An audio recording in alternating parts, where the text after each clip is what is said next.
20-second Welcome, delay. everyone. So we've got several new things we've got going on. One, you can see we're completely new. We're trying out a new layout today. We might mess with it. We'll see.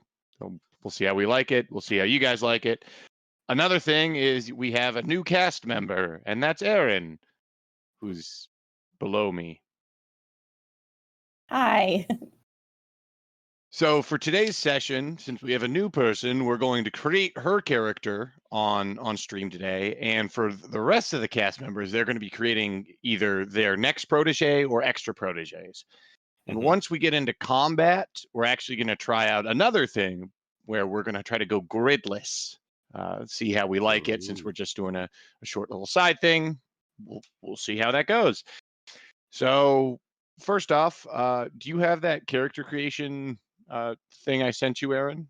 The PDF, the step-by-step thing? Yeah. Yes, I do. All right. So does everyone remember the first step, which is rolling up ability scores?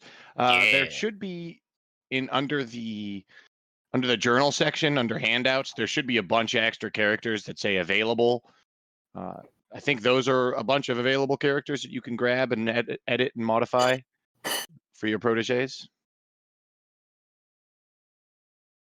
I already grabbed one. And Griffin, do you have that little handy dandy? I remember last time we had a block of code that had you could just enter it and it would give you all 7 of your ability scores with percentages. Yeah, I just put them into brackets and did that a few times, really. All right. Well, it's been a bit. Maybe I could copy paste it from general chat. Let's just go take a look. See. Do. Search for double brackets. Can't find it. Oops.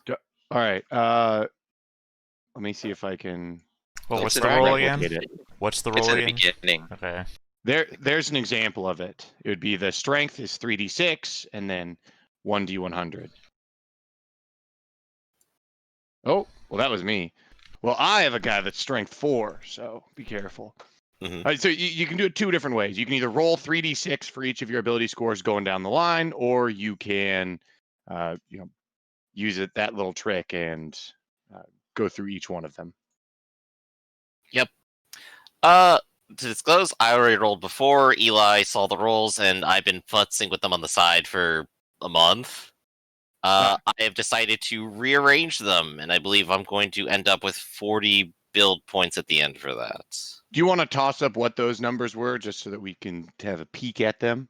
Yeah, let me go ahead and paste them here. They're also on the sheet. This is what they'll look like. All right, so 17 strength, 14 intelligence, 7 wisdom, 10 dex, 12 con, 7 looks, 9 charisma. I just went back and grabbed the thing that Griffin did. Yep. So it should be up there now. Oh, you found it. Yeah, so I there's went 2 all the way different back. options. So if you'd like to, you could copy and paste that into the chat, and that'll give you all your ability scores at once. Yeah. I think Ooh. that's a shopkeeper thing, right? So you have the highest you have is a 12, so you don't have 113. So that's a good That's a good thing to bring up. The shopkeeper rule is when you have, you have to have at least 1 stat 13 or higher to keep your character. And if you got 2 stats 5 or lower, then you can also get rid of them. So yeah, this is a shopkeeper. So what would you like this shopkeeper to be named? Let's go. I don't know, Rosemary. Rosemary the shopkeeper. All right. I'm gonna add a handout in the section where everyone can see the shopkeepers and their names.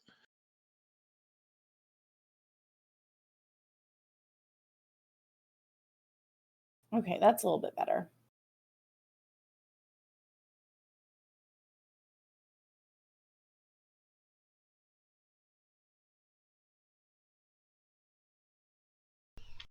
All right.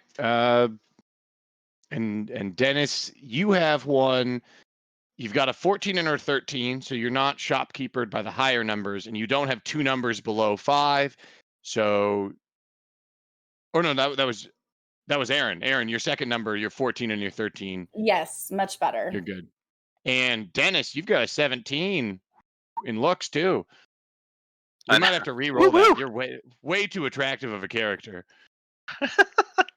Unrealistic. I'm gonna- Just- Unrealistic. I'm gonna move it. I'm not- All right, and then Theta, your character is also viable as well. If there's That ever 114. anything I endeavor to be, it's viable. It's viable. Oh wait, no. Oh, that's actually pretty good, Seth. Yeah. Yeah, Wow. it is.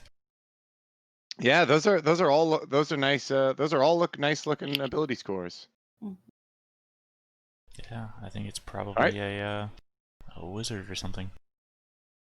So the next step is arrange your ability scores. Anyone want to change around your ability scores? I think I'll keep mine. Okay. So then if you keep it, you get another 50 build points. Mhm. Anyone rearranging? Ah, Let's see. As I said, I had to shift mine all the way around in order to get this. I think that leaves me at 40, correct? Yeah, if you just move them around, you have the base 40. Oh yeah, so for everyone gets 40 build points to start with. So if you keep them the way they are, you get another 50 for a total of 90. Yeah. Okay.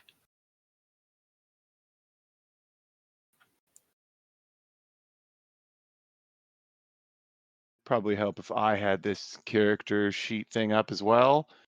So the next step is, I believe, choosing a race, and now would be a time too, is if you wanted to spend build points to increase any of your ability scores, you could do that as well. And So do if, I already have a character sheet in Roll20 up here? Yeah, so if you go to the third, well, I think it'll be your second bar, so it's the Mhm. journal. Then you go down into the handouts, Oh, Here we I go. see. There we go. and then you go to extra characters for Protégés. And then And then there's a- available. There's a bunch of ones that say available. Yeah. Great. Okay. just a quick rehash here.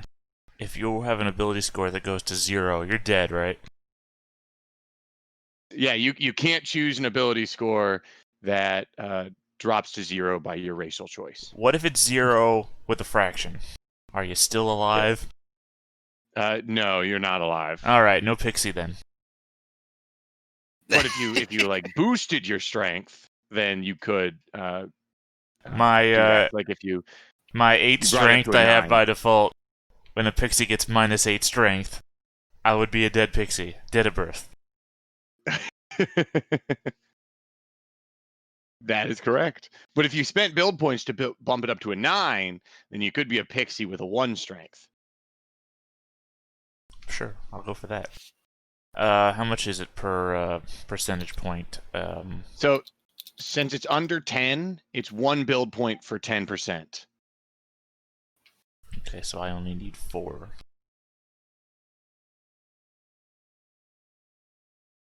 Cool, that's 9 strength. Choosing pixie, going down to 1 strength. Hell yeah. Uh, 1 strength for real? Alright. Yep. I have rolled an 8 strength, and pixie's getting minus 8 strength.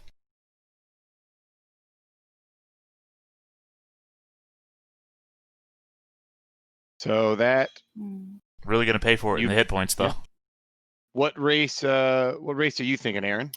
So I'm trying to see. I think I want to go. Where is it? Oh goodness, that's a tough one. But I think I'm gonna go something that gives me maybe elf or yeah, I'm thinking maybe elf. Is there anything you're feeling like playing already? Maybe a rogue would be good if I can get the I don't know if I have everything quite up for that. Because I know I need charisma and intelligence, and I don't have good decks, but I've got, I don't know. Let me see. I mean, you could always switch one too if you wanted to get Mhm. like one of your higher scores into Dex. Yeah. And you will get a bonus in looks and charisma for being an Mhm. elf. And then your Yeah. looks will also naturally boost your charisma as well. Charisma. So I could switch. Maybe I'll switch strength and dex and just get 25. Okay. Maybe. I don't know. Yeah. I mean that seems like a good idea. Yeah. I'll do that. So I'm at. Okay. Wait, no.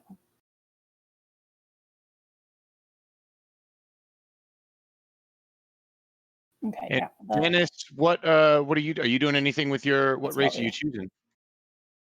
Well, since Theta's gonna be a pixie fairy, right? Yep. I'm thinking like half hobgoblin. What do you guys think? Go for Nice. it. Well, No, I'm just kidding. well- I'm just kidding. Human half or Well, the- hobgoblin half? Eat the best one, well, it's the Grell. There's the evil or not necessarily evil, but the wild elves called the Grell actually will eat pixie fairies to get to Oh, it's gain the their Grell. tattoo powers. Yeah. So that wouldn't be a good idea though. Anyway, right? It might cause a little trouble if you want to eat another Yeah. party member. Right. So no Grell, no half hobgoblin. I don't know. Maybe I'll just be another human. Something boring. I'm not good with I the mean, little you've got people. you've got a pretty good array of stats, so I mean, whatever you choose, you're gonna have a pretty good setup. Yeah. I'm definitely gonna switch one. I think I'm gonna switch my my looks and constitution. That's what I'm thinking. Okay. Just to Going kind of from fit in like, with the party. beautiful to All right. Heinous. Yeah, so I think I'm gonna do that for sure. right. And Yeah. once you've applied your racial template, so you've modified like your all your stats from your races. So we've got a pixie fairy adjustment. We've got another human and Dennis. Griffin, did you decide what you were going to do for race? I think I'm gonna end up human. Just human, all right. And then Aaron, what were you going to do for you're I'm choosing going elf, correct? elf. Yes. All right. And so that'll give you a -2 strength, a +2 dex, Yeah.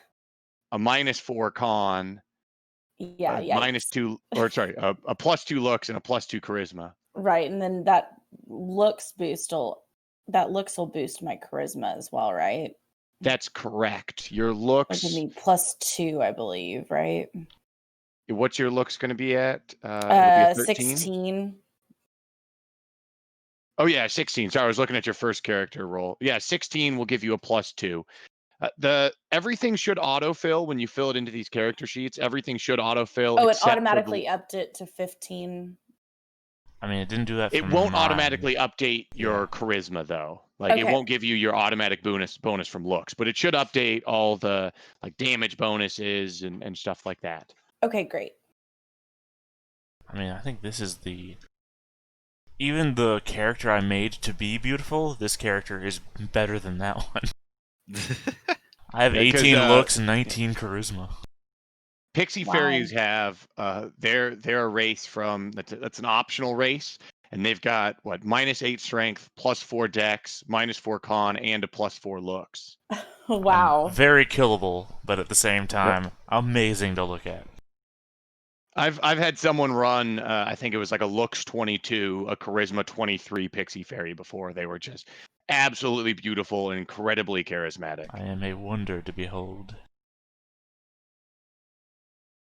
So the next step is going to be choosing a class, and we'll come back to all the the extra bonuses that each race gets once we're in the skill section. What classes are people thinking of being? Aaron, you already said you wanted to be a rogue. Yes. Clearly, Okay. I am a barbarian. No, I'm joking. Oh, maybe mage thief.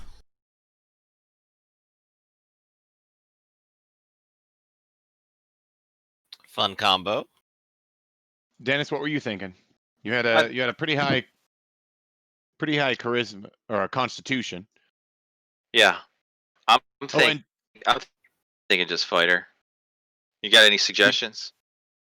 No, I mean you could. You've got a pretty high wisdom, so high wisdom also Yeah. helps for any of the cleric classes or for ranger. If you wanted to, because they have a lot of wisdom skills, a high wisdom helps there. Okay. Yeah. You've got Okay, a so decent dex, so you could go any of the classes that are sneakier. So you could go the thief or assassin, or if you had yeah, kept your looks high, you could have been a rogue, another con man. yeah. I'm thinking. Well, I'm changing my race. I'm gonna be a half orc. Okay. Okay. Yeah, but Oh, so that'll give him a +2 strength, a minus, and then a bunch of penalties. Oh, and a yeah, +2 con. Okay. yeah. That's what I'm thinking. Um, yeah. I don't know. Maybe a cleric or a ranger. Maybe a ranger. Yeah, that sounds good. And then make sure to subtract all the build points for your different class from the pool of build points everyone has. Yeah, let's go straight mage for the 20 build point. Straight mage. All right. And then after that, we've got choose your alignment. The alignment, I mean, you've played D&D 5e, Mhm. right, Aaron? Yes. Alignment is similar to 5e. It's on page 108 in the Okay. player's handbook. Anyone, you can choose any alignment. Yeah. Are there The general, mechanical? Is this like a mechanic thing, or is it just kind of like in D&D? It does influence how much honor you get every time you level up, in that they Okay. want you to try to follow your alignment. And some things you will get kind of benefits or punished by it. Like if you're a lawful character and you come across a dead body, that's someone that's been murdered, and you don't report it to like the police, then you're not following your lawful alignment, and you could get a hit in your honor. Gotcha. Um, in this one, for good and evil, the difference between that is like good, you're very selfless, while evil, you're more of a selfish character. So Yeah, I've always liked that better for D&D alignment anyway, as well, because it's like, I mean, who is really truly good or evil, you know? Jesus. Also the Well, devil, I guess. there you go. Mm. Are any of you thinking of playing Jesus? You know, I needed a name, and I guess Jesus. JC. Yo, what's up? I'm JC the Pixie Fairy. I'm from Brooklyn, yo. We call the Mother Tree Brooklyn.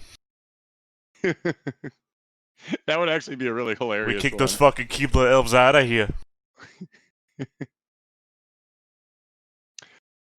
So yeah, what are people thinking for alignments? Or you can keep it secret. It's up to you, as long as you choose an Chaotic alignment. good.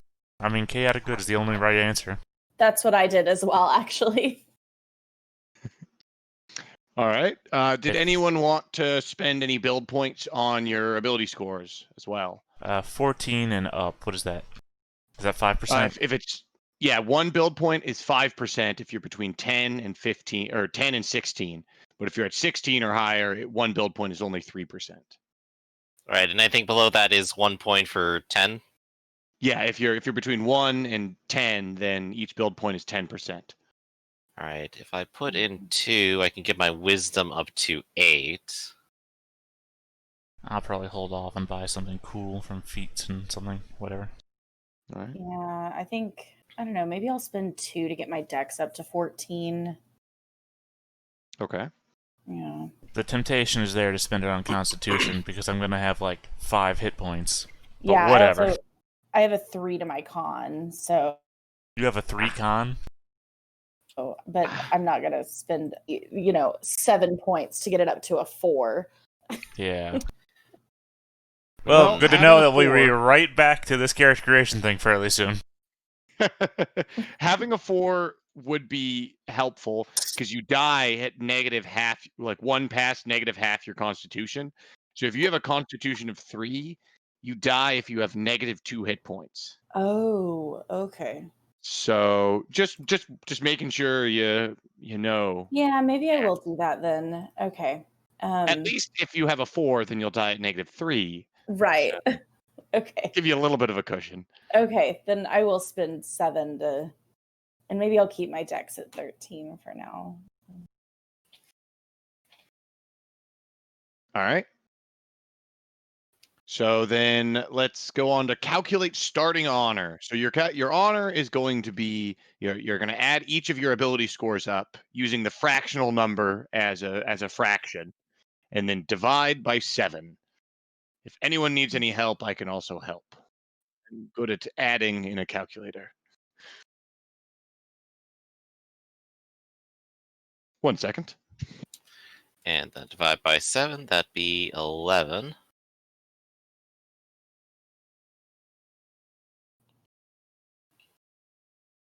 Oh, and let's go to ability scores and see how my looks and charisma affect each other.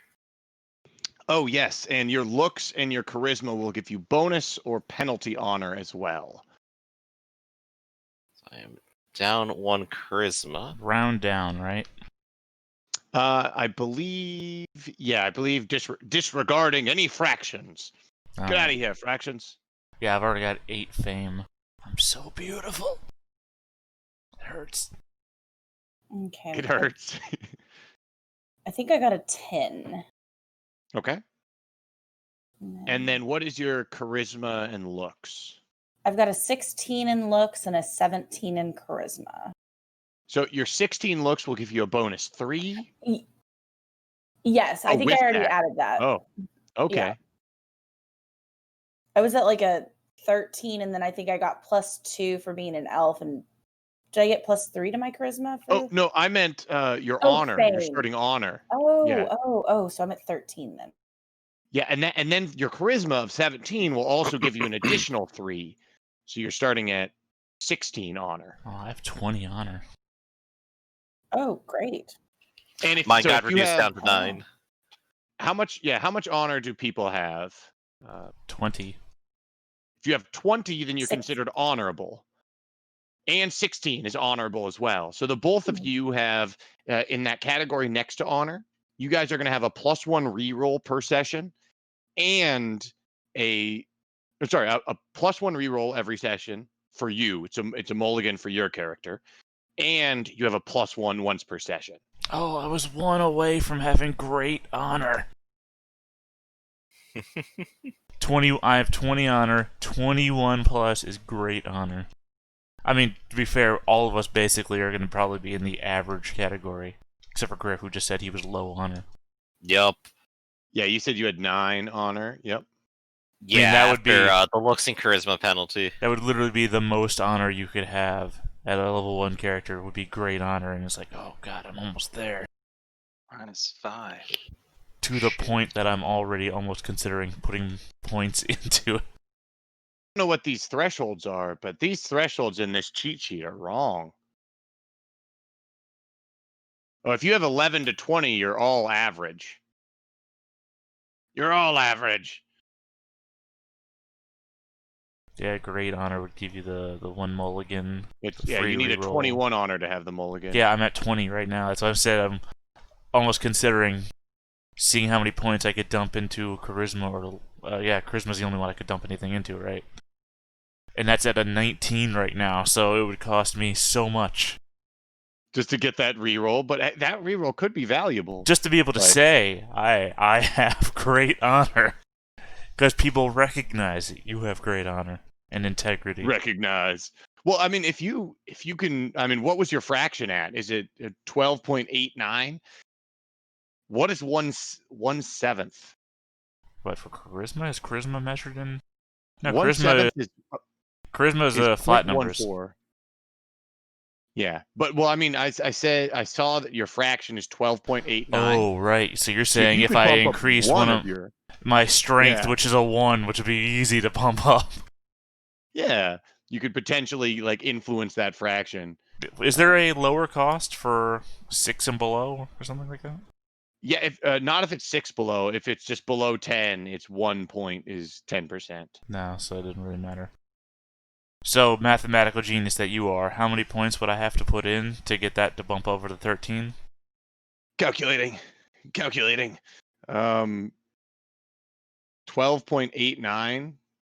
So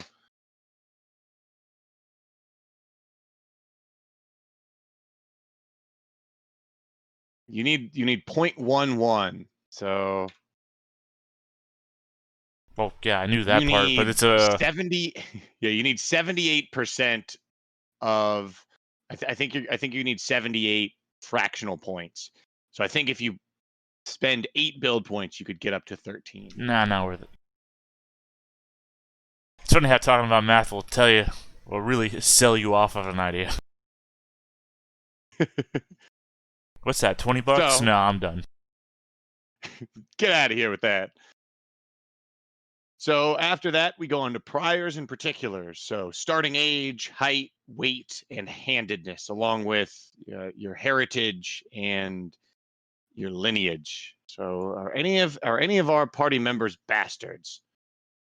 But first, heights. How tall are people? Or age first, I should say. Age. How many people are? We've got one elf, correct? Yes. So an elven. Were you going thief? Rogue. Right. Now, Hackmaster is a difference between a thief and a rogue. The rogue is more of the charismatic con man. Well, the Mhm. thief is more the sneaky pick locks and whatnot. Yes, that's where I'm going. Yeah. So you were going rogue. Oh, perfect. Yes. So 160 plus 1d12 penetrating. Okay. See how old you are. Let's see if I can figure out. Okay. All right. Or you can just roll a Okay. penetrating I'm d12. still learning the Yeah, mechanics. no worries. Okay. And then add 160 to Yeah. that. Okay. Penetrating. And Dennis, you're going to be Yeah. a fighter, right? So I was thinking ranger, and I'm a ranger, bastard. right? Yeah. Okay. So 25 plus d6 to see how old you are, or have you rolled your age? No, I'm like way behind. No worries. So So you penetrated on that, so you're a yes. little older than the average rogue. So you're going to be 178. Okay. Great. Oops, that's not my height. And That's my age. oh, you're going to be an old half orc there, Dennis.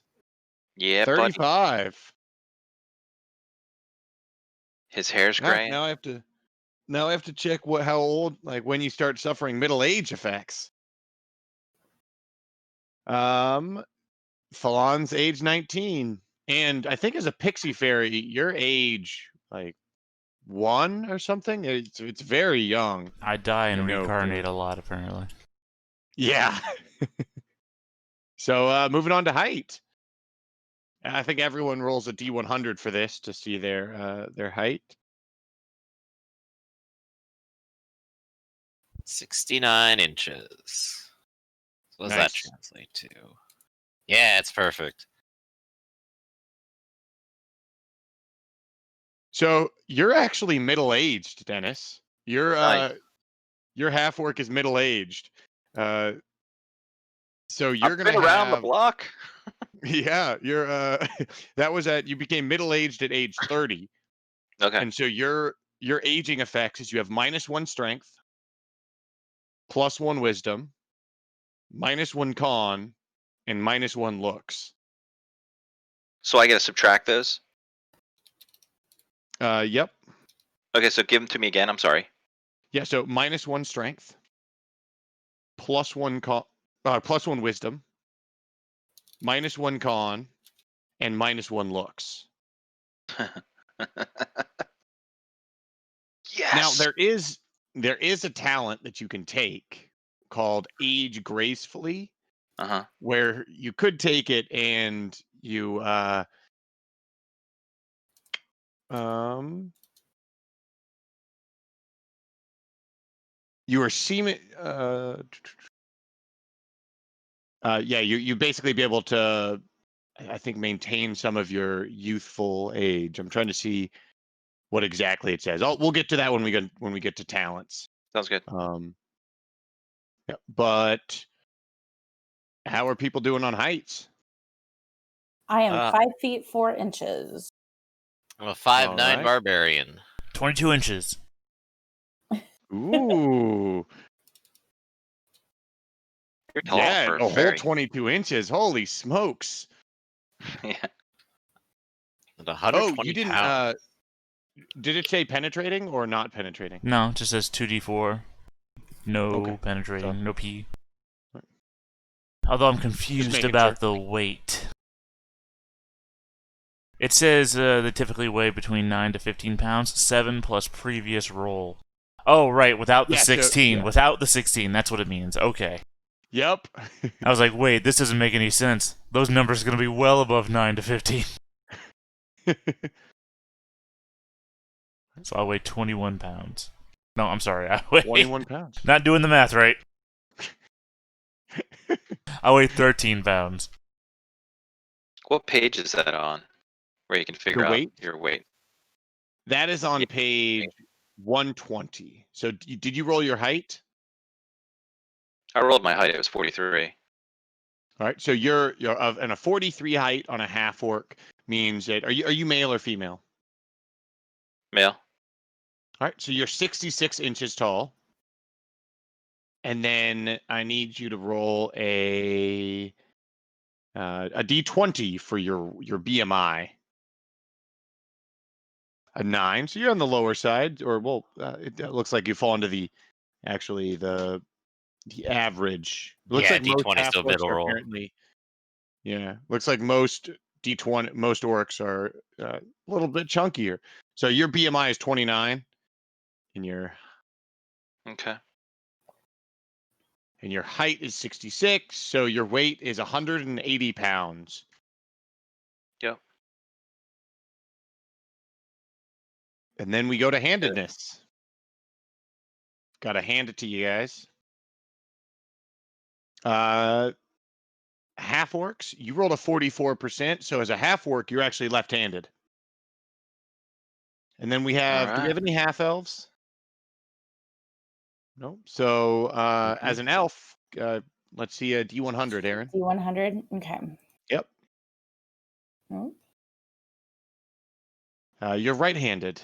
great. And pixie fairies, do they have anything special about right or left-handed? Haven't come across it yet. Although we do not have teeth, apparently. Pixie fairies do not have Good. individual teeth, but rather have two crescent-shaped bony ridges that span the entire upper and lower jaw. So keep that in mind. So their teeth. So they really have two teeth. They just have No, they just have their one, jawbone. two. They eat with it, Ah. apparently. Cool. Though these partially segmented ridges can easily be mistaken for rows of individual teeth, they are actually all one piece. So this is why the tooth fairy collects teeth. I see now. Yeah, it all starts to make sense. They're just jealous. So then we go on to circumstances of birth. We've got an elf, and elves are always legitimate. Yep. All half orcs are bastards. So did you roll your circumstance of birth there, Dennis? I will. All right, and so you roll a D100 and add 30.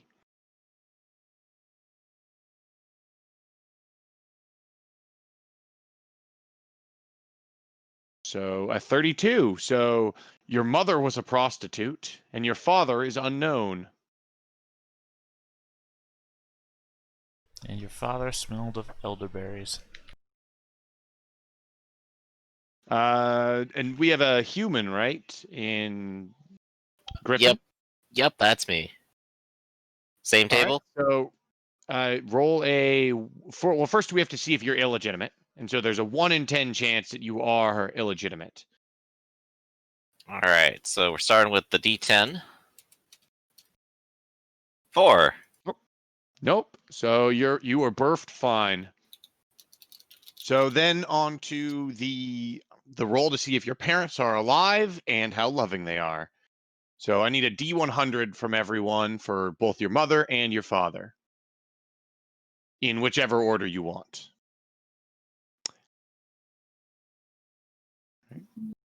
If your first roll is below 10, you're an orphan. And if you roll a 91 or higher, then that parent is dead. Okay. So looks like Aaron, you got a 98. Were you rolling for Yeah, your so mother I or your had father that first? was my mother. That was an abusive, dead parent, I guess. Yeah. So yeah, looks like she's dead. And then I got to Like, roll my second one. well, no. So that first Oh. 98 was just to see if she's alive. So you roll, you'd end up rolling again to see Oh, how gotcha. loving she was. So But 71. yeah, so she is dead. Okay. Okay, I see. So And 71. then with your 71, your father is alive. Okay, father's alive. Yep. Okay. And then you roll to see if your father remarried. So there's a 50-50 chance. You can do even or odd. You can do a 1d2, or you can do high low on a 1d100, whatever you prefer.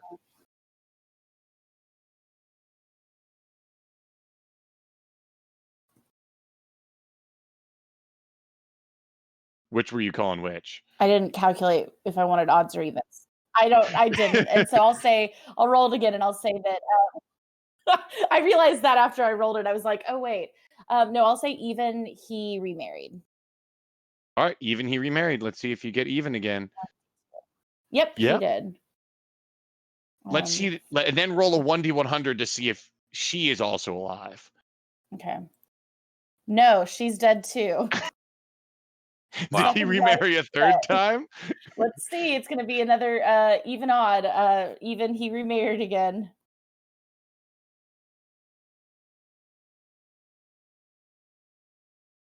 I'm starting to get a little worried because if He she did. dies again, then I'm starting to suspect your father might have a hand in these things. All right, let's see. This one's alive. Okay. The third wife is alive, all right, but for how long we don't know. Right? Okay. And then I got to roll to see how loving they were. Do I do that for all of the dead wives as well? You know, I don't know about that. Or do I just I've do it only for ever had the the third case. wife? You know, I will say that because it's a it says you should just roll twice. You should roll Okay. twice, once for the mother. Yeah, if the father is previously unknown, don't roll for him and consider that parent to be dead to the family. So I'm going to say the people that are dead did not have an influence on you, and it's just the last two. All right. So first is going to be for my father. 38. He was loving. Loving. Good. He hopefully didn't kill all of his wives. He loved you, but really didn't like his first two wives. All right. The third wife also was loving. Aw. Nice. I see Griffin's already gone on to his kids, or not his kids, his brothers and sisters. Yeah, I'm just doing did this you on the have, side real quick. how loving were your parents? Did you already roll for Both that? of them are loving. I get +4 build points. Aw. They love my Yay. ugly face. Oh, so I get 4 build points for that one? Yes, that's correct. 2 for Since each they're loving loving. parent. Great. Yep. And I also And have 4 Dennis. siblings so far. You've got one, since your father is unknown. Yeah. But your mother was a prostitute, so you roll once for your mother. Okay. I think. Just first to see if she's alive. Yeah, I rolled a 5. You rolled a 5. Yeah. Aha! So you were an orphan in addition to. So you still roll twice as Yeah, I an rolled orphan. Okay, I rolled a 41 and a 79. They're up there a But little ways. yeah, each of these give a plus 20. Oh, you're a Okay. bastard and you're an orphan, so you get a Yeah. plus 35. So, or no, sorry, a plus 55. So you got a. So I got a 96 and over 100. So I think you had 2 abusive parents. Oh, but no, if a character is an illegitimate child, roll once for the mother. So it seems like you're illegitimate and an orphan. Nice. So I think I'm only going to apply the orphan effect just because you're no longer have that missing father and an illegitimate mother, because like to your orphan family you're totally fine. So just add a plus 20. So you've got Okay. a 61 and a 99. So the 61 means Okay. one of your orphaned parents were ill-equipped, but the other one was abusive. Mm-hmm. So you're going to get a free quirk and flaw without any building points for it. Awesome. So if you can, roll a 1d1000 for me. So 173. So you are a close talker. That's what you have from the abuse. And I don't get the build. I don't get the build points from that. Yes, but it also doesn't count as a flaw for when you do roll to get flaws. So you're not going to get any penalty, like aside from having close talker. This character doesn't understand the concept of personal space. It doesn't look like it doesn't look like you have any penalties to your stats. You just have that. Okay. I have a question about rolling for the placement with my brothers and sisters. On a Yeah. D4, I got 3 siblings. I've got 2 brothers and a sister. One brother's dead, but the other 2 are alive. I rolled a D4. Does a 1 mean I'm the oldest? Yes, so 1 would mean you're the oldest. Okay. Do I roll for siblings or because I'm an orphan? You can roll for your step siblings if you'd like. You could either, well, I'll give it, it's your choice. You could either roll for your original family, or you can roll for your new step family. It's your choice. What would you like to do? I'll roll for my original family. Let's make it interesting. That's just a D100, right? Or D20? Yeah, you just roll a D20 to see how many siblings you have. One. So you were the only child. You're the that's surprising. You're the only child of this prostitute. And all right, so that's that. If you do have any siblings, you then have to roll with your roll for your relationship with them. Yeah, I got one that is a natural relationship. That's my brother, and then my sister I'm argumentative with. Okay. And did you add your? I was twins. Yeah. Did you add your morale modifier from your charisma? Oh no, I did not. Yeah. Oh, let me do that then. Let me re-roll those. Or well, you don't have to re-roll them. same? You should just add your. Okay. What is your morale modifier from your charisma? My morale modifier is, where is that? 4. So I'll add 4 to those. Okay, great. So yeah, so your 6 is actually a 10, which is natural, and your Right. 16 is actually a 20, which is very close. Yay. I forgot to see if I was twins with either of them. So first is a D100. Do I also roll that for the dead brother as well? You can if you'd like to. You don't have to if you don't want to. Basically, if you want more information about your dead sibling, you're more than welcome to. But if you're never going to talk about your dead sibling or never use it, then you don't have to. Great. And D8, 6. No twins.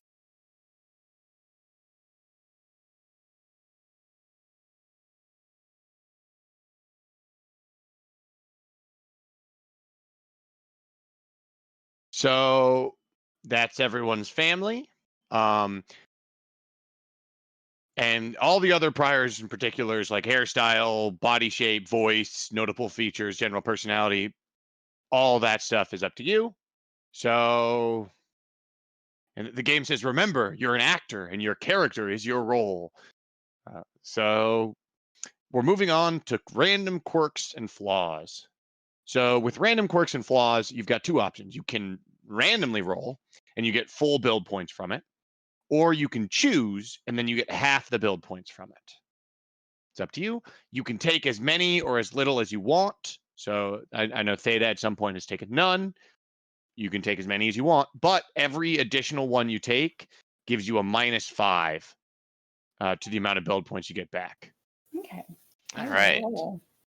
And that's a D1000, is that right? A D1000. You probably won't be able to get it from the advanced roller, but you can either do square brackets 1D100, That's okay. or I you can think I do can type slash it. roll. Yep, yeah, perfect.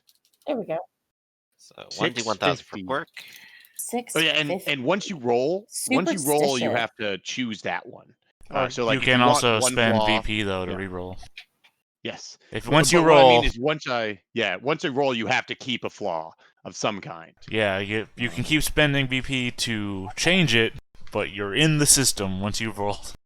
Yeah. Exactly.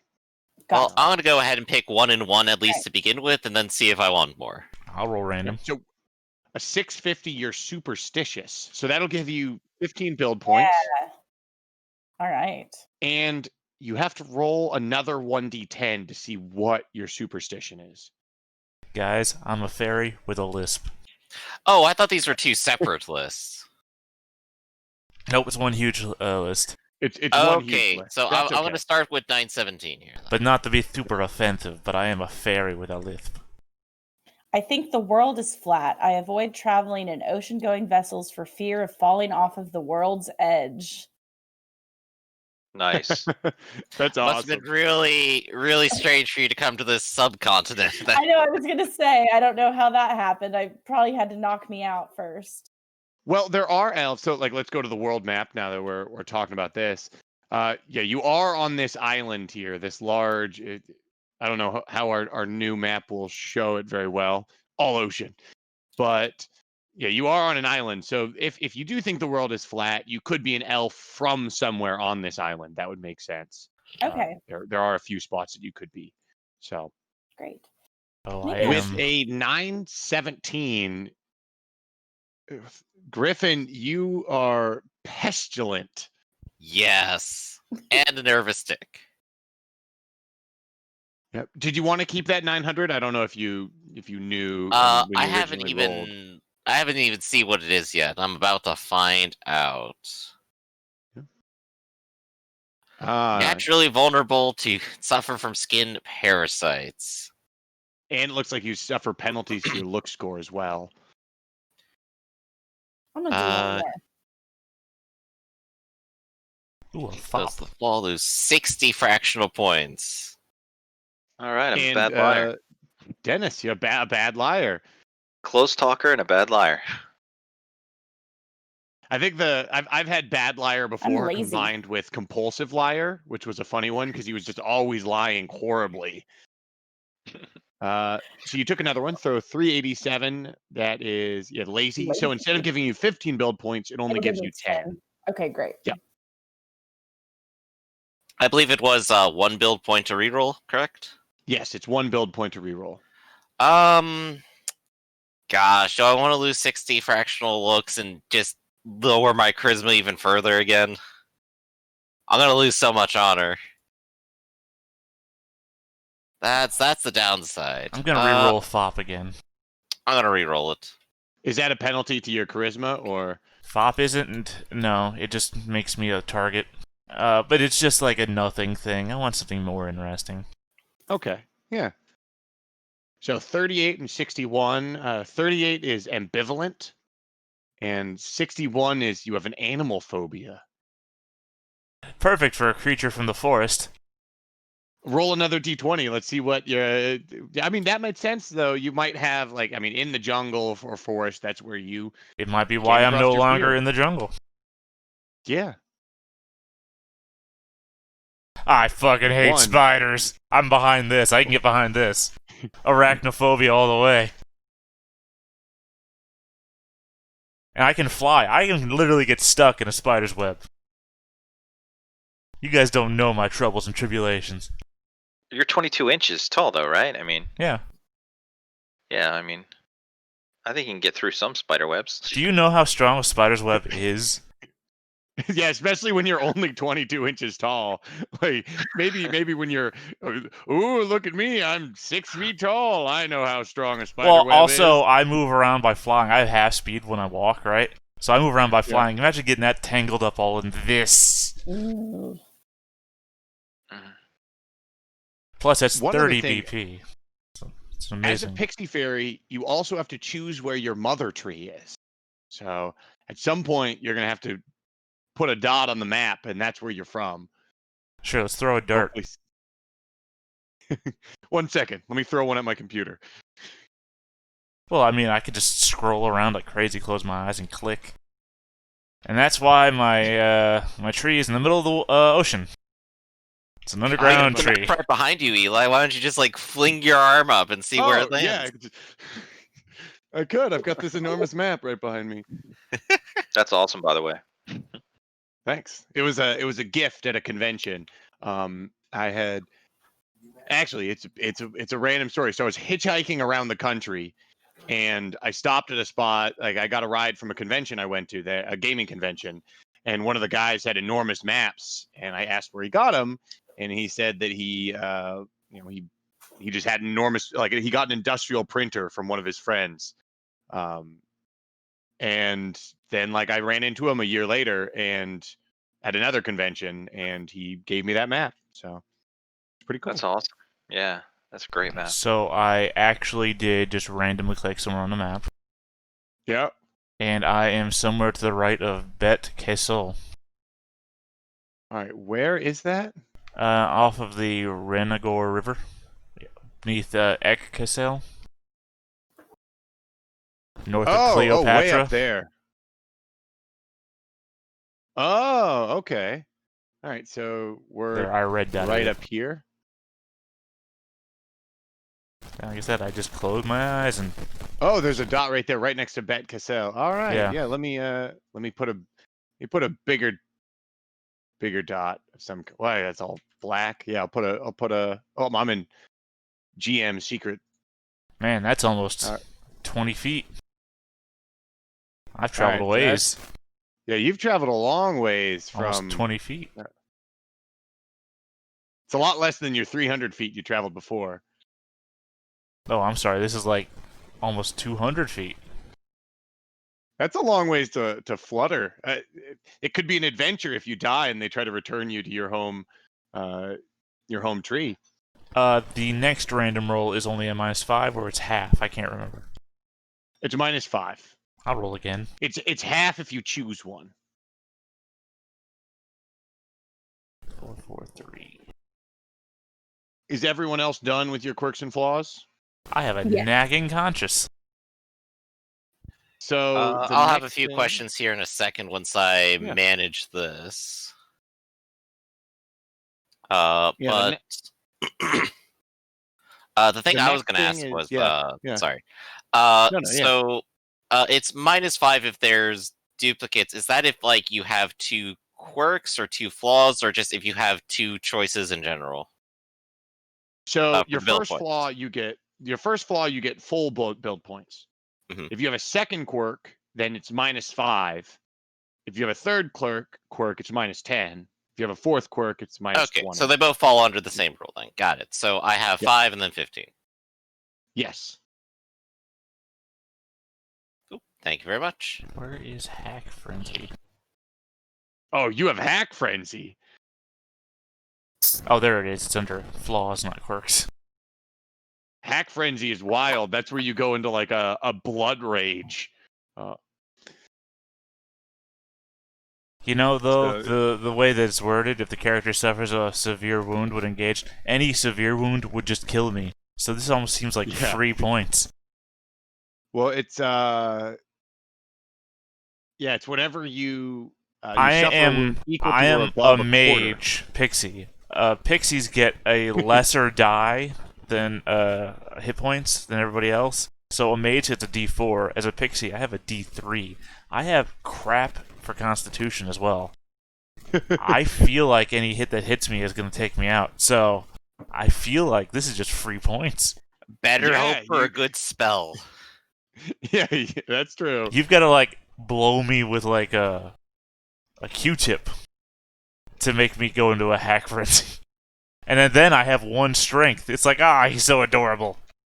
Ah! I'll kill you, you stupid son of a bitch! I'll kill you! I'll kill your babies! I'll kill your children! Look at him, he's so fun! So we're now at the point where it's kind of becomes a shit show and everything you can do. So I think the best thing to do first is purchase your weapon proficiencies and then get all your free things that you get from your races and your classes, and then free for all buy what you'd like. So the first thing is, I mean, I guess we'll talk about weapons. What weapons do you guys want to use? Oh, well, I've taken a look at Barbarian, and I already have proficiency in battle axes, broadswords, hand axes, knives, spears, short bows, throwing axes. So I got a lot of stuff, and everything costs half. Yeah, are you gonna take more specialized or more proficiencies, I should say, or you just leave it at that? Probably. I gotta figure out which one of these weapons I want. Battle axe, of course, always sounds nice and cool, but let's see how much damage it does. I'm looking at the rogue cleric, or not the rogue cleric, the rogue class, and I just purchase anything I want, right? yes, yep, at full cost too. So, Full cost, but great. you do get the light armor proficiency for free. Okay. So, great. so that's and Dennis, did you say you went fighter? I went ranger. A ranger. Ooh. Yeah. So your ranger is going to, let's see. So you get the shield and light armor proficiency for free. Right. And then any weapon and the hiking and road marching. But to get any weapon, you have to purchase the weapon proficiency at half cost. Cool. Okay. And then mage.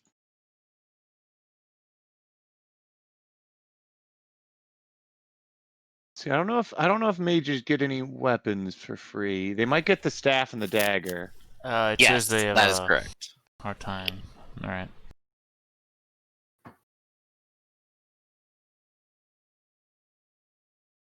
Not that it matters. I'm not going to be rushing into combat like our previous mage.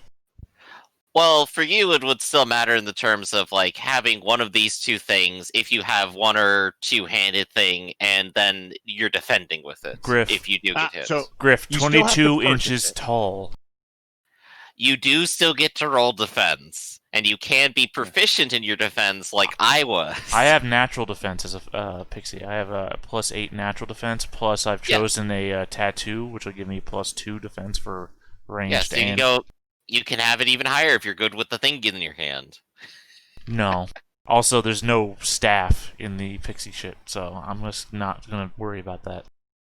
So the quarterstaff, I would consider the quarterstaff as a staff, and the moonblade could be a dagger. I'm not going to engage in melee. I do not care about these things. Yeah, I don't think I can either. I would recommend having at least one melee weapon. It'd probably be useful. I would recommend flying away from melee. I can literally just range that from the air. Here we go. If I want low skill weapon, do I also have to purchase minimal skill weapon, or is it stacking or no? Okay, great. Nope, they're just so you don't remember well, actually you wouldn't know at all. You don't buy low skill weapon. Like if you want a low skill weapon, so like if you want battle axe, then that counts as a low skill weapon. And you have to pay 2 build points, but you don't get all low skill weapon just by buying low skill weapon. Gotcha. I think for right now, I might just take dash. Yeah. Okay. Yeah, that's a good one. Is there a handedness on these weapons? I'm trying to see if this is two-handed or not. T. Yeah. So some weapons can be used or require a handedness if they have a T on them, and others only if you want. Cool. So I can have a battle axe, and then I can go ahead and have a shield at some point. I'm fine with that. As a mage, did I just roll these the chart on page 61 for the spells? Yes, that's correct. Okay. So since we're talking free proficiencies, let's do all the free class skills as well. So We'll do racial skills as well. We've got a half-orc, pixie fairy, and an elf. So human doesn't get anything, but as an elf, you're going to get a free purchase in arcane lore, listening, observation, and sneaking. Okay. So arcane lore is going to be one that you're going to have to add. Okay. You go there. Let's see, add. Okay. And what is your intelligence? Because arcane lore is an intelligence It's skill. low. It's 7. 7. So you're going to roll you've got 2 purchases. So for the first one, you roll a d12, and Okay. then you add, I think it's with a 7, you subtract 2. I'm sorry, what? I I roll a d12 and do I add anything to roll it? a d12 and you're subtracting 2 because your intelligence is a 7. D12 minus 2. All right. 1. So because this is the first time you're purchasing arcane lore, you get to add your intelligence. So you actually have a total of 8 as your base arcane lore. Okay. And then that's your first free purchase from being an elf. And then you get your second free purchase. So you can roll another d12 minus 2. And this will just add on top of your current 8. So I do that again. Yep, roll another d12 minus 3. Okay. Or minus 3 or 2? 2 minus 2. Okay.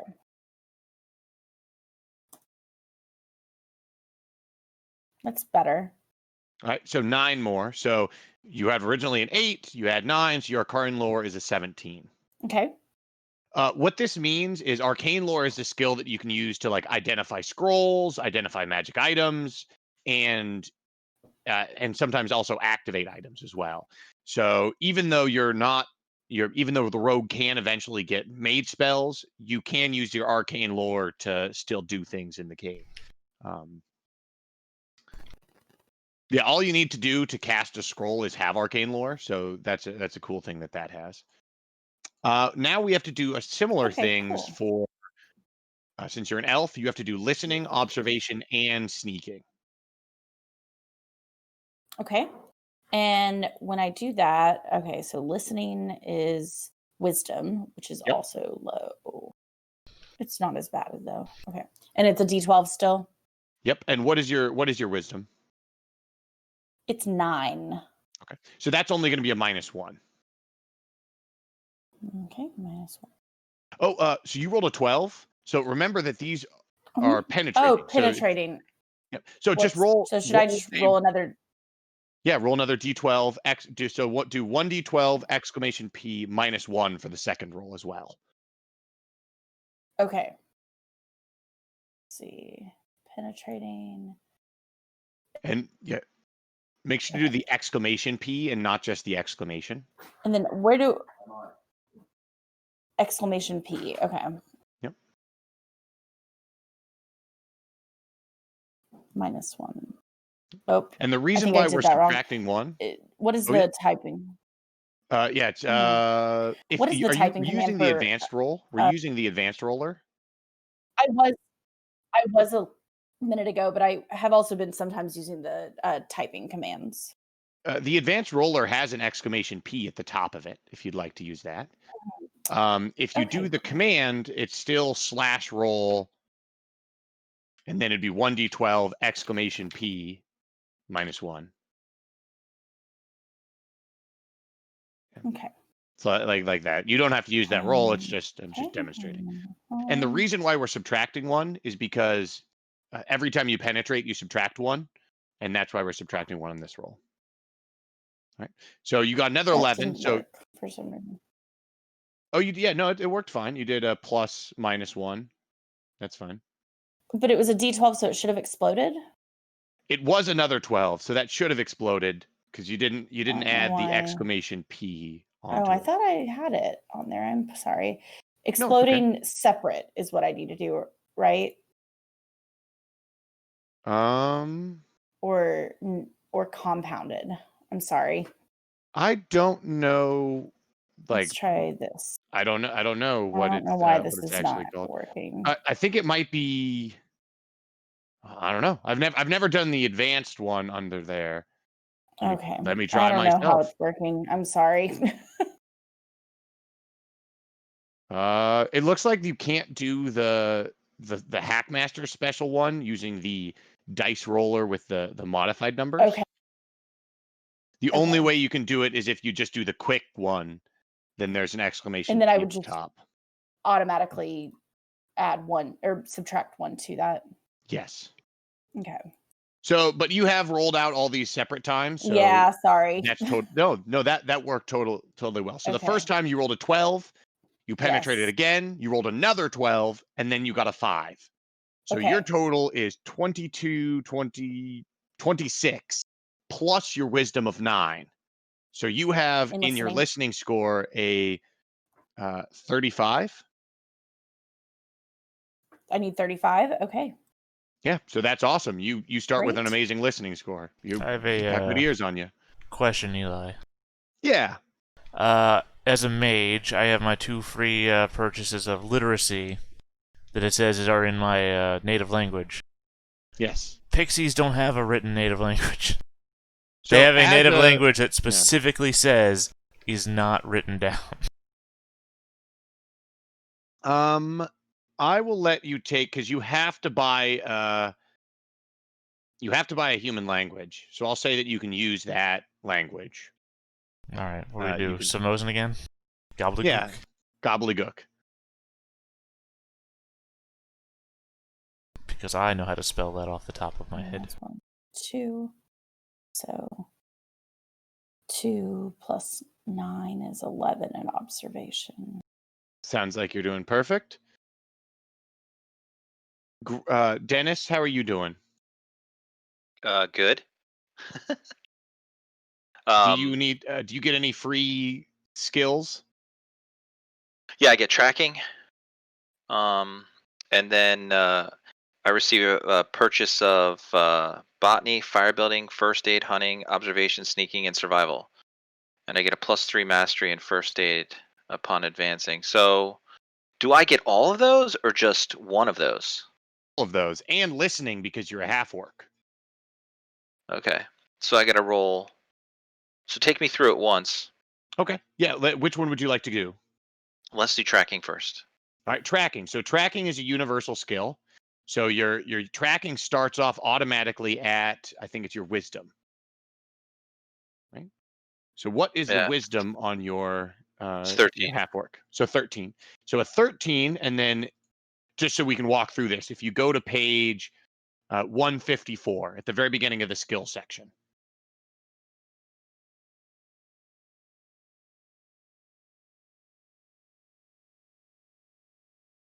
Hang You on the same hang on. page?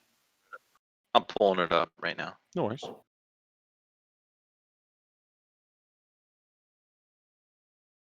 Yep, I'm there. All right. So your current skill is between a 1 and 25. Right. So Uh-huh. when you advance, you're going to roll a d12.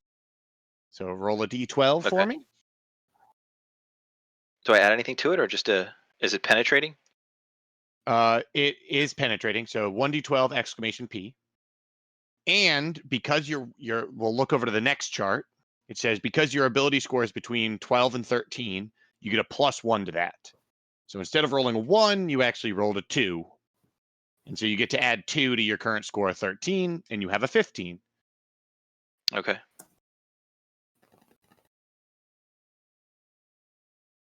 And that's how you'd walk through them. Okay, great. How are you doing there, Griffin?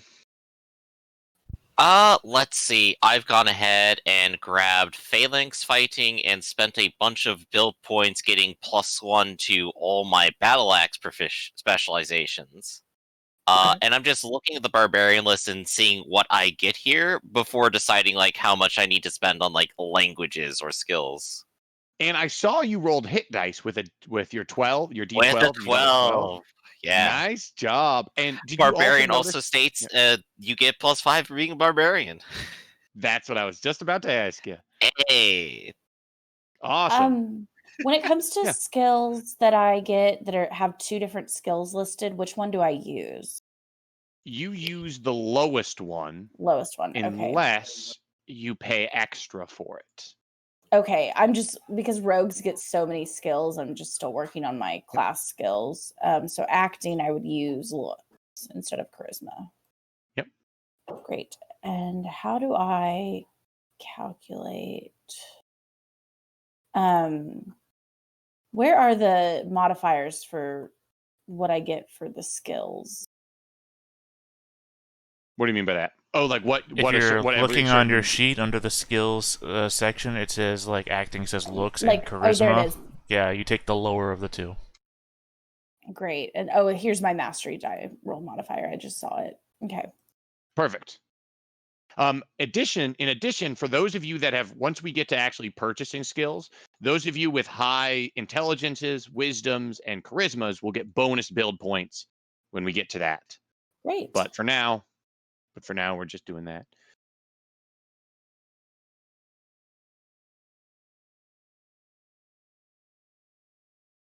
By the way, Has anyone- I picked all of my tattoos as well. Oh, what? So one of the cool mechanics Pixie Fairies have is they can lose a point in Constitution to get these cool magic tattoos. Actually, it's Give a them- fractional. It's a random fractional value. That's why I spent all those points pushing my Constitution up to 9.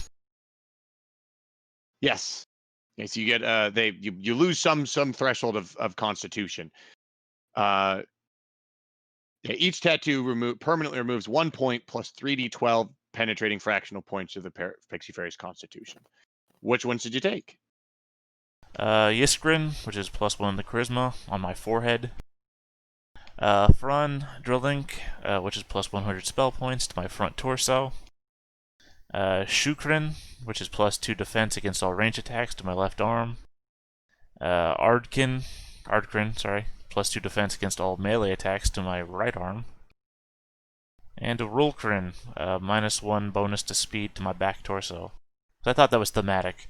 Speed to the back because that's where my wings are. The right arm defends against melee, the left arm defense against range. My chest the is reason all why my you have to- spells, and my forehead because I'm so charismatic. Yeah, there you go. And People the with reason why he facial has to choose tattoos. locations is if you like lost an arm, then he'd lose the effect of that that tattoo. Then you also have a limited amount of spaces that you can put tattoos, and they're basically permanent, the way tattoos are. Also, Yeah. my forehead tattoo is my +1 charisma because, people with forehead tattoos are so charismatic. Do I roll separately for all of the 9 different appraisal subtypes? Yeah. Okay, I'll have Yeah, fun with that. you're gonna be a skill monkey with all Yeah. your rogue stuff. Armor and weaponry. Dennis, I just saw you rolled a 40. What skill is that for? You penetrated twice as well. That's crazy. I know. That was for survival. Yeah. I Ooh. would have preferred it to do it for another one, but That's just the way she rolls. that's it. That's the way it is. By the way, Eli, do I have a woodland thrall? What do you mean by that? Pixie fairies can gain woodland thralls that serve them, like chipmunks or squirrels. Your GM has details on how to gain a woodland thrall.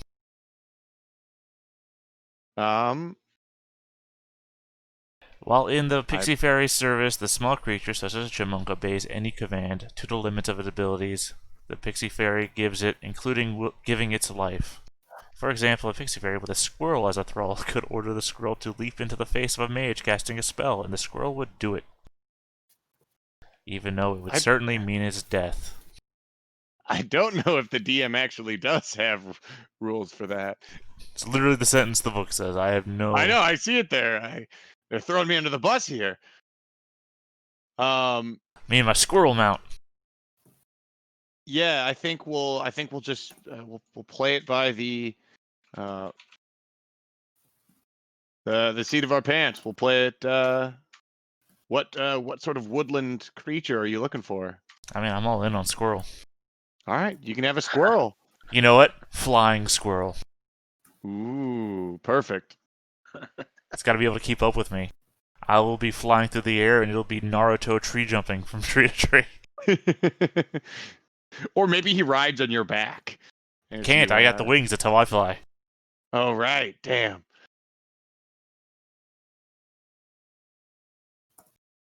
All right. Let's see. I'm probably behind everybody. I'm too busy looking at stupid shit. Oh Hey, no, no, I this is am good. I am way behind. I have so many skills. All Yeah, I've done was rolled my 4 random spells, done a couple of pixie things, and I have done nothing else so far. Yeah, I've got That's to okay. actually figure out how to roll skills again here. It's just the D12 plus B, right? Yeah. If your skill is below 26, then Yeah, and then add in people have bonuses and penalties here. I just can't Yep. remember what that applies to. it based on how good your ability score is. Ah, If your okay. ability score is I see. above above 12, then you get a bonus. If it's below 10, you get a penalty. All right, so let's take a look at the ones I have. I have animal training. I think you have to specify type on that one. You have to specify what Dogs, type it of animal it says. is. Oh yeah. There you go. There's animal husbandry, which I think is different from animal training. So I'm gonna add a new one. And So- what is that based off? I have all of 9 hit points, but I'm tempted to buy Fast Healer. I don't know if you actually need fast healer because I think you have even like I faster than do, normal. but it's not typed as Fast Healer. It's just typed as a racial bonus, which means if I had Fast Healer on Yeah. top of it, I would heal 3 hit points a day. That is a third of my hit points every day. Imagine if I had more hit points. Then I would go into a hack frenzy. You wouldn't want that. I mean, I would love it. I'm just looking at my options. I have a forgettable Dennis, face. How's your skills? Also, Aaron, your skills are going pretty well. I'm still working on appraisals. No and then I have a worries. few more after that Yeah. because there's 9 different All right. types. I just finished my skills, so I'm good. So Okay. I think I probably need help because I don't know how the dual stat ones work. So this one is based off of is intelligence and wisdom. So let's work me through it. You choose because it's both of them. You take the lowest skill. Okay, so it's going to be 1d12 P and -1 for that. So we have 9, and then we add in both of them. No, just the lowest one. Okay, so it's 9 plus 8, so 15. Not too great at training dogs. Okay, there we go. Easy. Onwards to boating, then. What is spell fatigue? Spell fatigue is after you've cast a spell for the next 5 seconds plus 1 second per casting time. So if your spell took 1 second to cast, it's a spell fatigue is 6 seconds. During that time, you have a -6 defense. You can move only as fast as a crawl, and you can't attack. And all actions take twice as long. Cool, so mitigate spell fatigue is a pretty good talent then. Yes, the spell fatigue talents are pretty good. So Dennis, since you're done with all your skills your free skills, Yeah. let's roll for. Have you rolled for hit points yet? I have not. So you get a D8. But as a half orc, I thought it was a D10. So which one is it? Because does your class pick it? So since Yeah, your class picks it, but Okay. as a half orc, you get a base 10 hit points. So your hit Okay. points are going to be 10 plus your Constitution plus whatever you roll. Okay. What's my Constitution? 18. Okay. Nice. So you're gonna have 28 hit points plus your D8 roll. All right. Remember, it's a D8. Oh, Yep. So 5. So you've Yeah. got 28. So you have 33 hit points at first level. Okay. And then I'm looking through your half orc, the free things you get as a half orc. So you've got low light vision. Yep. You already did the purchase of the listening skill, right? That's right. Then you get tough hide as a free talent. And so tough Yeah. hide is you're going to have a +1 DR. to any armor you wear, and even when you're naked. And then you get a free additional talent from fast healer, long distance running, or pain tolerant. What's Which pain were you tolerant?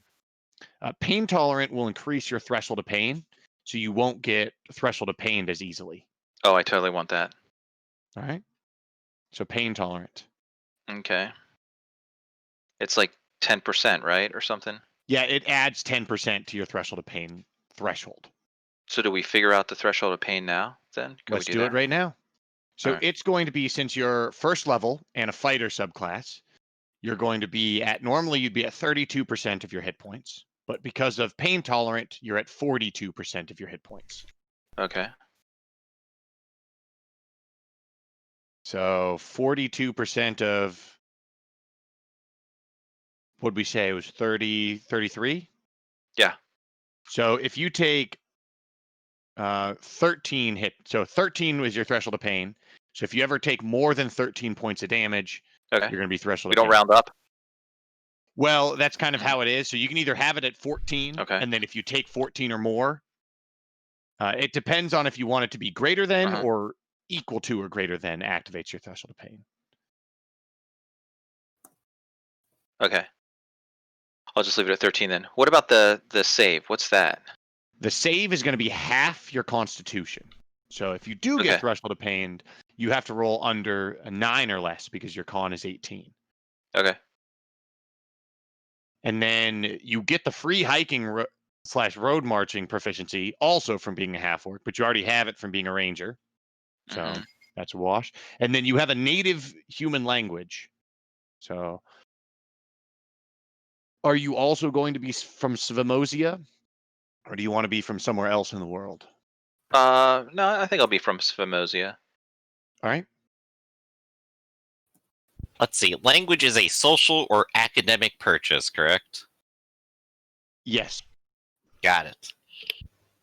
Language, but for your native languages, you get a bonus to that. So we'll do everyone's native languages whenever everyone's at that point. Yeah, I'm doing secondary languages here. Yeah, So no worries. that should be easy enough to handle. Dennis, since I also have you and I'm chit Yes. chatting with you, let's Yeah. give you your free abilities, your free build points from your. What's your wisdom? The wisdom is 13. So you're going to have 3 free wisdom build points. Okay. And what's your intelligence? 8. All right, so no build points there. And then what is your charisma? 6. No free build points there either. But you've got 3 wisdom build points. Okay. While I'm looking at it, does anyone else want their free build points? Yeah. What's your intelligence, Yes, wisdom, and please. charisma? 16, 12, and 20. So your 16 intelligence will give you 15 build points in intelligence for intelligence skills. You said a 12 for wisdom? Yeah. So 2 build points from wisdom. And 20 charisma. 20 charisma. You're going to have 45 charisma build points. Wow. Yeah. Aaron, what are your Yes. 3 scores? I remember your intelligence was below 10. It's 7. And so Same was with your my wisdom. wisdom, but my charisma is 17. Nice. That'll give you 21 charisma build points. Okay. So these build points are specifically used for charisma skills. If the skill has 2 different names, like if and then it's one I can use that are charisma plus or intelligence, I could choose to use charisma for those. yes, but if it's wisdom, or if it's looks and charisma, you can spend your charisma build points on it, but they only count as half, right? So if something costs 2 build points, you can spend 1 point from your charisma pool and then 1 point from your regular pool of build points. Okay. Right. And if it's got 3 skills, then you have to pay 2 points from your regular pool and then 1 point from your charisma pool. Okay. So it can kind of get a little confusing there, but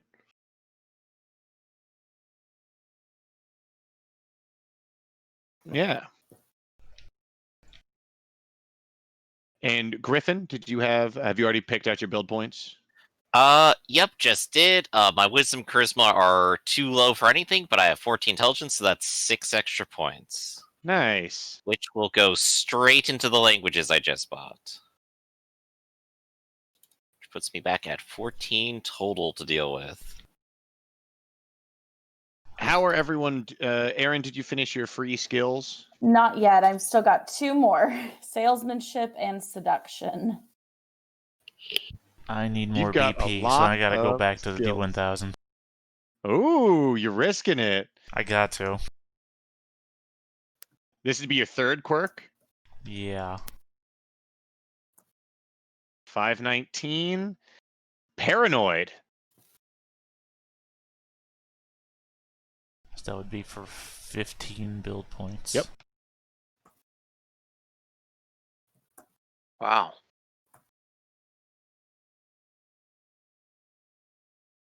And then when we're all at a point where we can go through, I'll do first a quick spiel on native languages, and then you guys can go hog wild on talents and skills and buying whatever you'd like.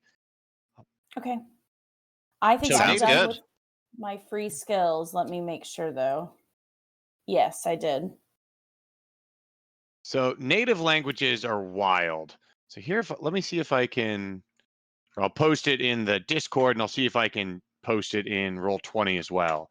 There. So your native languages are going to be, you get 37 plus twice your intelligence plus 1d20 penetrating to your native language. So for an elf, your native languages are high and low elven. For a half orc, your native language is Svimosish. For the pixie fairy, it's Paleolithic, Yep. the pixie fairy language. And then for human, you choose a native language. So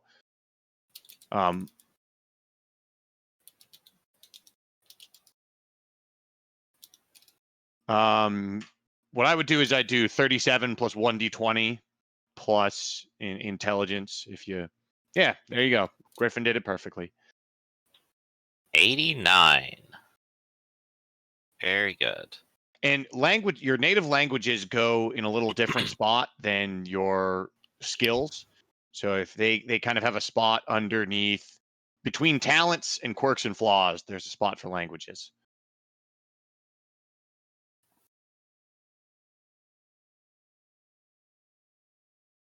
Right. And Griffin, your native language, where is your native language from, if you don't mind me asking?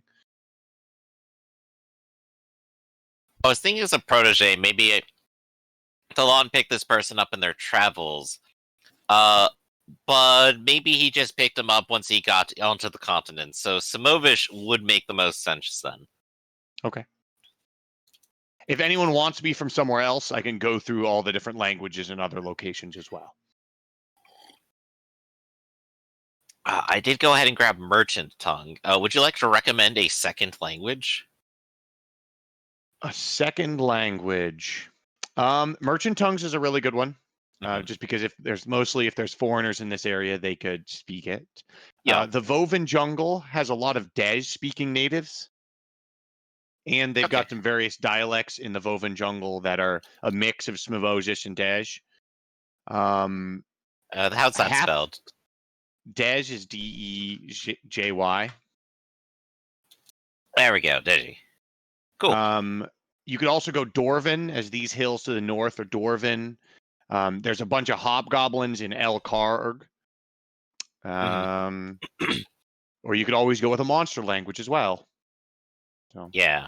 Well, I think I'll go with Dej and just work with that. So I'll have 3 languages for Barbarian. Seems pretty good.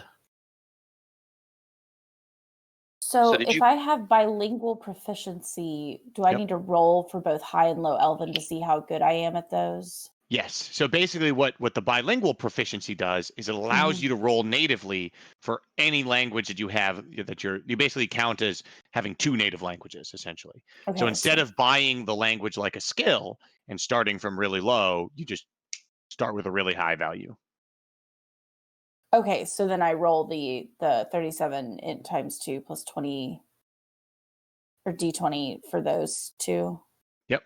And your Okay. intelligence was a 7, right? Yeah, so it's -2.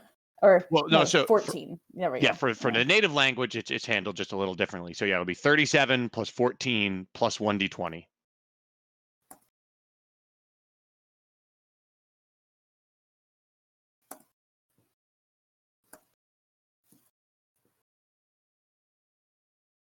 All right, 53. And that would, I guess, be for high elven. Yep. 53 is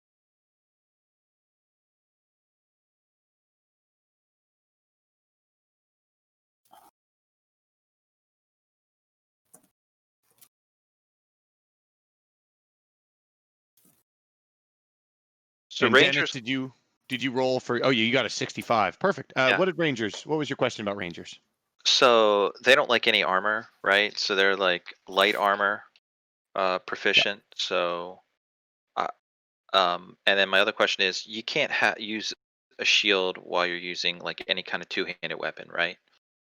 You can use Like even a a buckler, you buckler. can't. You can have a buckler, I believe.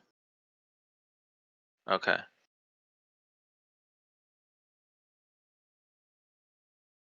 Let me double check. But I can't use like medium armor, right? You can use medium armor. You just have to. I think you have to buy it. You have to buy the proficiency to be able to use it. Okay. Yeah. Rangers have a bonus to their fatigue factor when they're in light armor. The bonus is reduced a little bit in medium armor, and they have no Okay. bonus in heavy armor. So you can wear medium armor and still have a slight bonus. It's just heavy armor that you're not Right. specialized in. All right. So maybe I'll just stick with light armor then. Yeah, so a buckler is a very small shield that fastens on the forearm. Crossbowmen or archers can wear it with no hindrance, though they gain no benefit while employing missile weapons. But it does provide some defense, right? So it doesn't look like it'll help you if you have a two-handed weapon. But you can wear it while you're shooting a bow or shooting a crossbow. And it would provide defense, right? Like I would get Yes. the -4, right? Isn't there like a D20 -4? Yep. Yeah, it would bump you up from being a D20 -4 to a D20 plus the shield's benefit. Okay. I'm just kind of thinking, Yeah. Quick question. So if I have a skill that costs 1 point and I get a reduction of half costs of that, is it 0.5 or does it round back up to 1? Like, can I just purchase it twice immediately, or? Yeah, 1 build point, then purchase it twice, I believe. Heck yeah, I'm gonna be real good at swimming, y'all.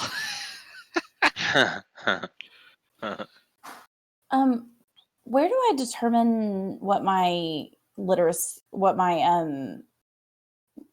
language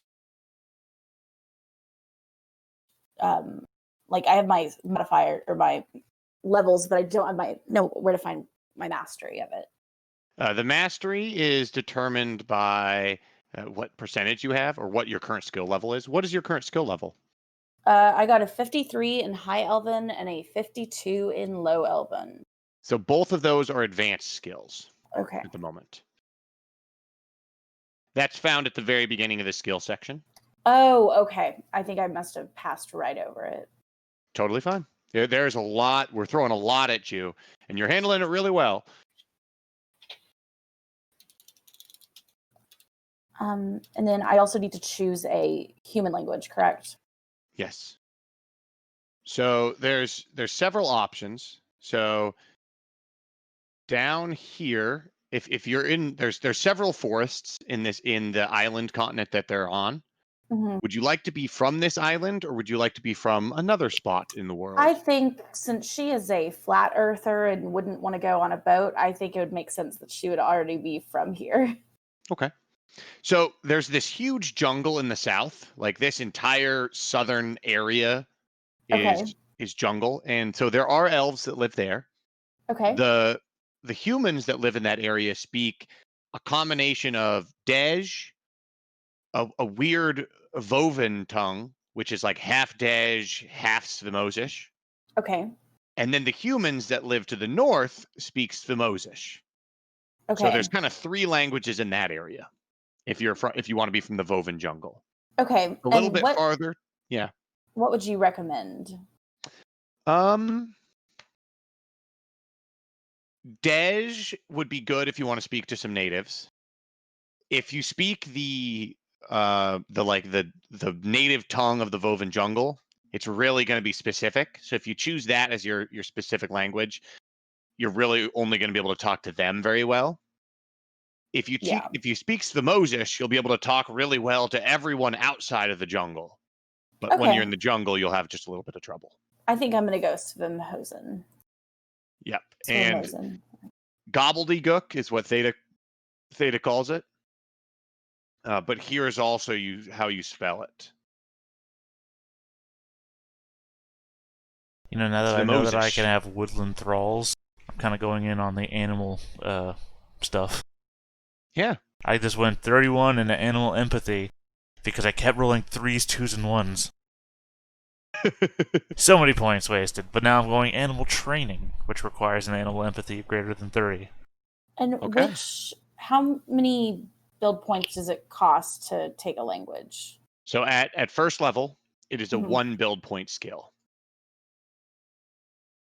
And so since you're not bilingual, this would increase like a skill. If you wanted it to be bilingual, then you'd have to spend another 5 build points. And then that's when you'd buy the proficiency. And instead of being just bilingual, you would now become trilingual. And then you'd roll like before. Okay. So how do I... So at first level, there are only 1 build point for languages? That is correct. Okay, so I have another roll for Merchant Tongue then, and I get probably another build point back. How much did they cost by base again? Gosh, I gotta go check that out. Normally it's 2. Normally 2. I spent 4, so I get 2 points back. Yep. How do I determine then how I roll for gobbledygook or whatever?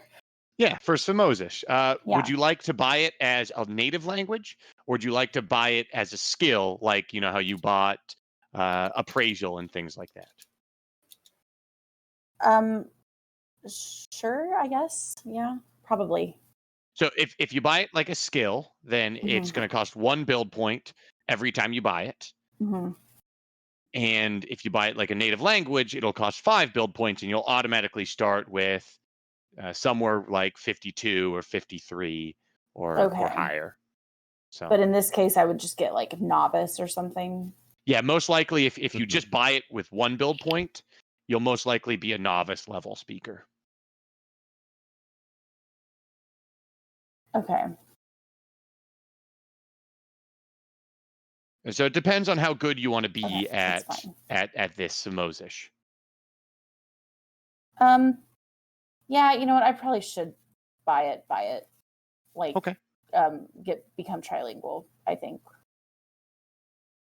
Speaking well with people is probably going to be important for you. Yeah, because I'm charismatic. Yeah. Yep.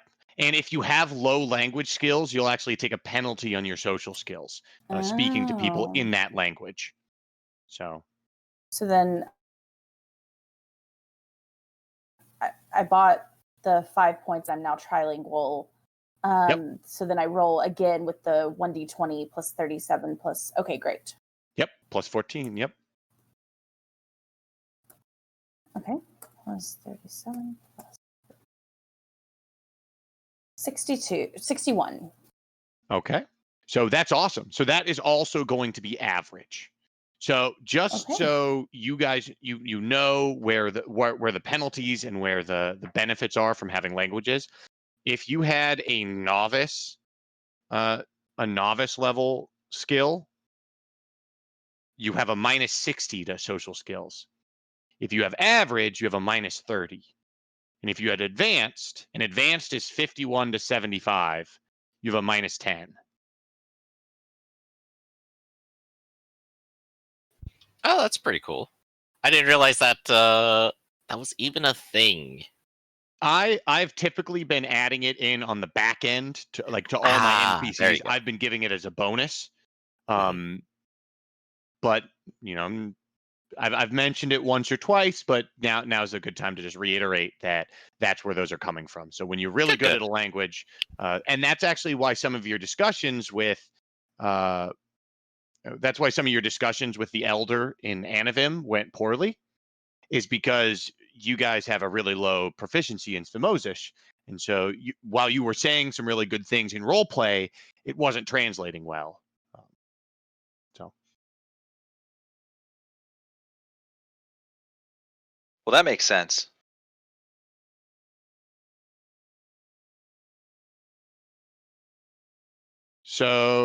any other questions? Oh, Aaron, one thing Yes. that'll actually help your character is you are an elf. And Yes. an elf automatically starts with the talent polyglot. So if we go under Okay. elves, under the elven bonuses, Mhm. you automatically start with the polyglot talent. So for you, Okay. all languages always cost half cost. Oh, okay. And do So you if you round want to up or get down? rounding down, Okay. oh, but not for the proficiency, but only if you're buying skills as a skill. So if you want Oh, to get gotcha. any of your Okay. skills better, they only cost 1 build point. And Sweet. because this is first level, they normally start at 1 build point. I don't know if Polyglot takes it down as well again, but you also the better benefit is you actually get a +2 when you're buying language skills. And Okay. so That would instead negate of my intelligence. yes, it negates your intelligence penalty. Okay. Hey, Great. So Griff. Up. yes. Hey, So Griff, I got a 55 in recruiting. Oh, heck yeah. You can actually convince people to come with us. Learn some lessons.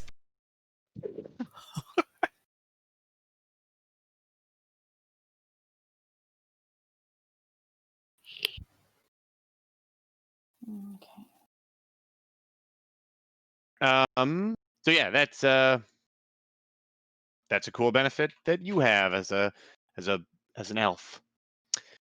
I think we've all got native languages. So at this point, I'm going to say a little bit about specialization, and then you guys can buy talents, skills, and just spend the rest of your build points as you wish. Also, let's do your hit dice, Aaron, while I'm looking at the Oh, rogue. yes. You get to roll so as an elf, you start with a natural 5 hit points Okay. plus your constitution of 4, 4. so 9, and then plus Uh-huh. you're going to roll a d6. Okay. So a 4. So you're going to have 13 hit points, which is it's good compared to the pixie fairy, but you also have a half orc who has 33 hit points. I mean, I have So 9 hit points. I'm not insignificant. I just look that way. I will sit on your shoulder and I will whisper horrible futures in your ear. I totally haven't rolled 20 points of damage on any attack ever. I haven't seen it, right? Never. No. More like 2 or 3. So Okay. that's your hit points. Does anyone else not have hit points at the moment? I will Alright, need so to be sounds like- reminded how to calculate the threshold of pain number. So yeah, I'll remind you on that. Threshold of pain is 30% of your hit points plus 1% per level, unless you were a fighter class, which is ranger, barbarian, fighter, knight, paladin, and then each level is 2%. So Well, that's easy to figure out Griffin, then. 30% of 9 is 3. there you go. Simple math is simple. And with specialization, remember you can't have more than a 2. You can't have higher than a 2+ in specialization. And for ranged weapons, you only need to buy attack and speed bonuses. Okay. For thrown weapons, you can also buy damage bonuses for specializations and talents.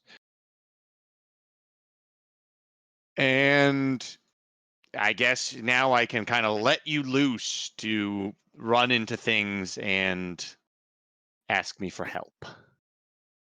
So since you guys have a lot of build points, I definitely look at buying talents because talents can really help. You can also get the specializations in your weapons, especially if you're a fighter or a ranger, getting specializations help.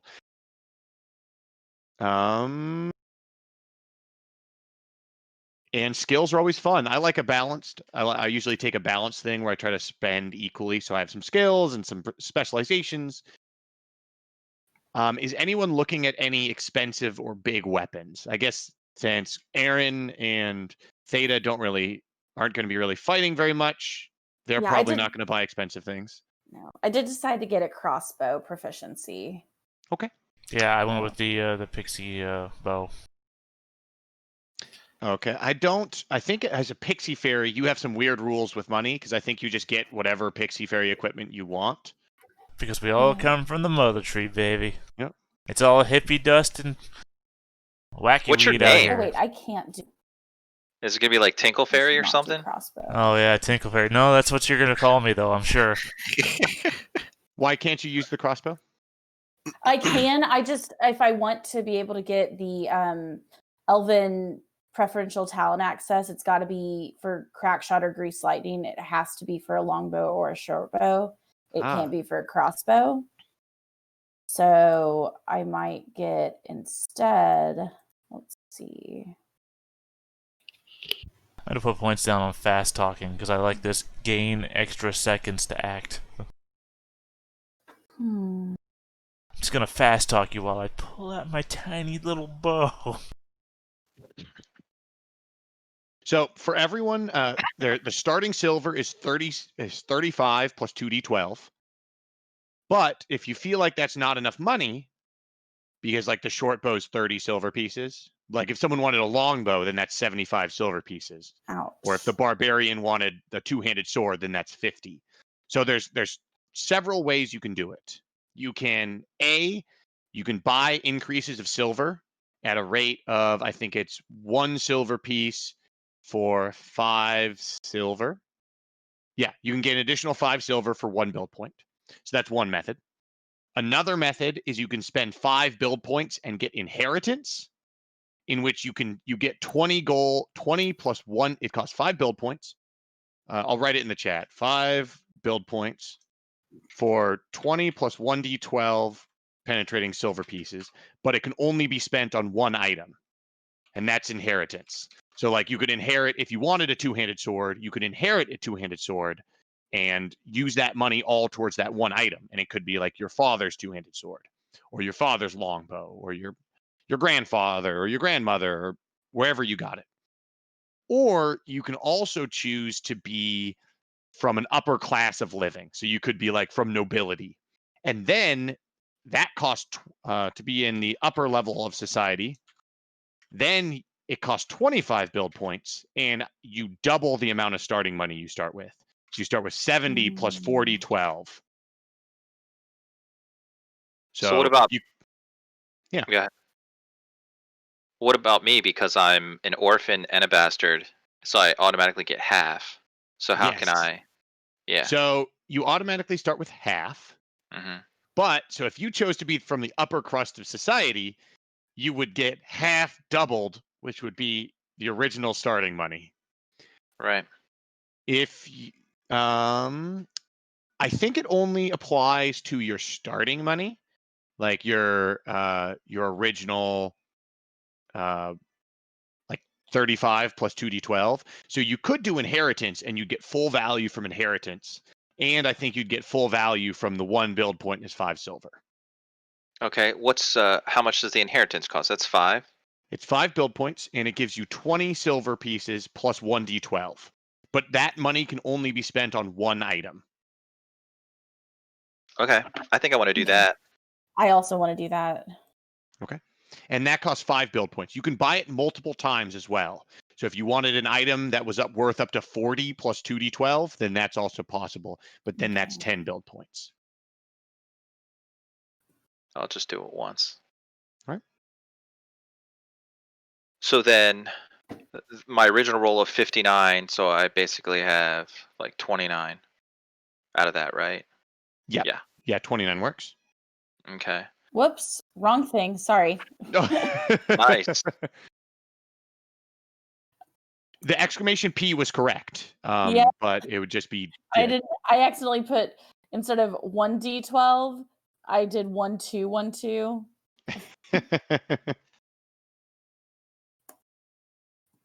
Yeah. So for the inheritance is 20 plus 1d12. Yep. A valuable family heirloom. There we go. 30. So remember, it's 2d12. You start with 2d12 as the starting money. 2. I'm sorry. So just roll another d12. So that 37 can only be used to buy One item. So, one and item. if it's not enough, you can supplement it with your normal money. So, like Okay. if you wanted to buy something worth 40 silver, you could spend that 37 plus 3. Okay. So that's great.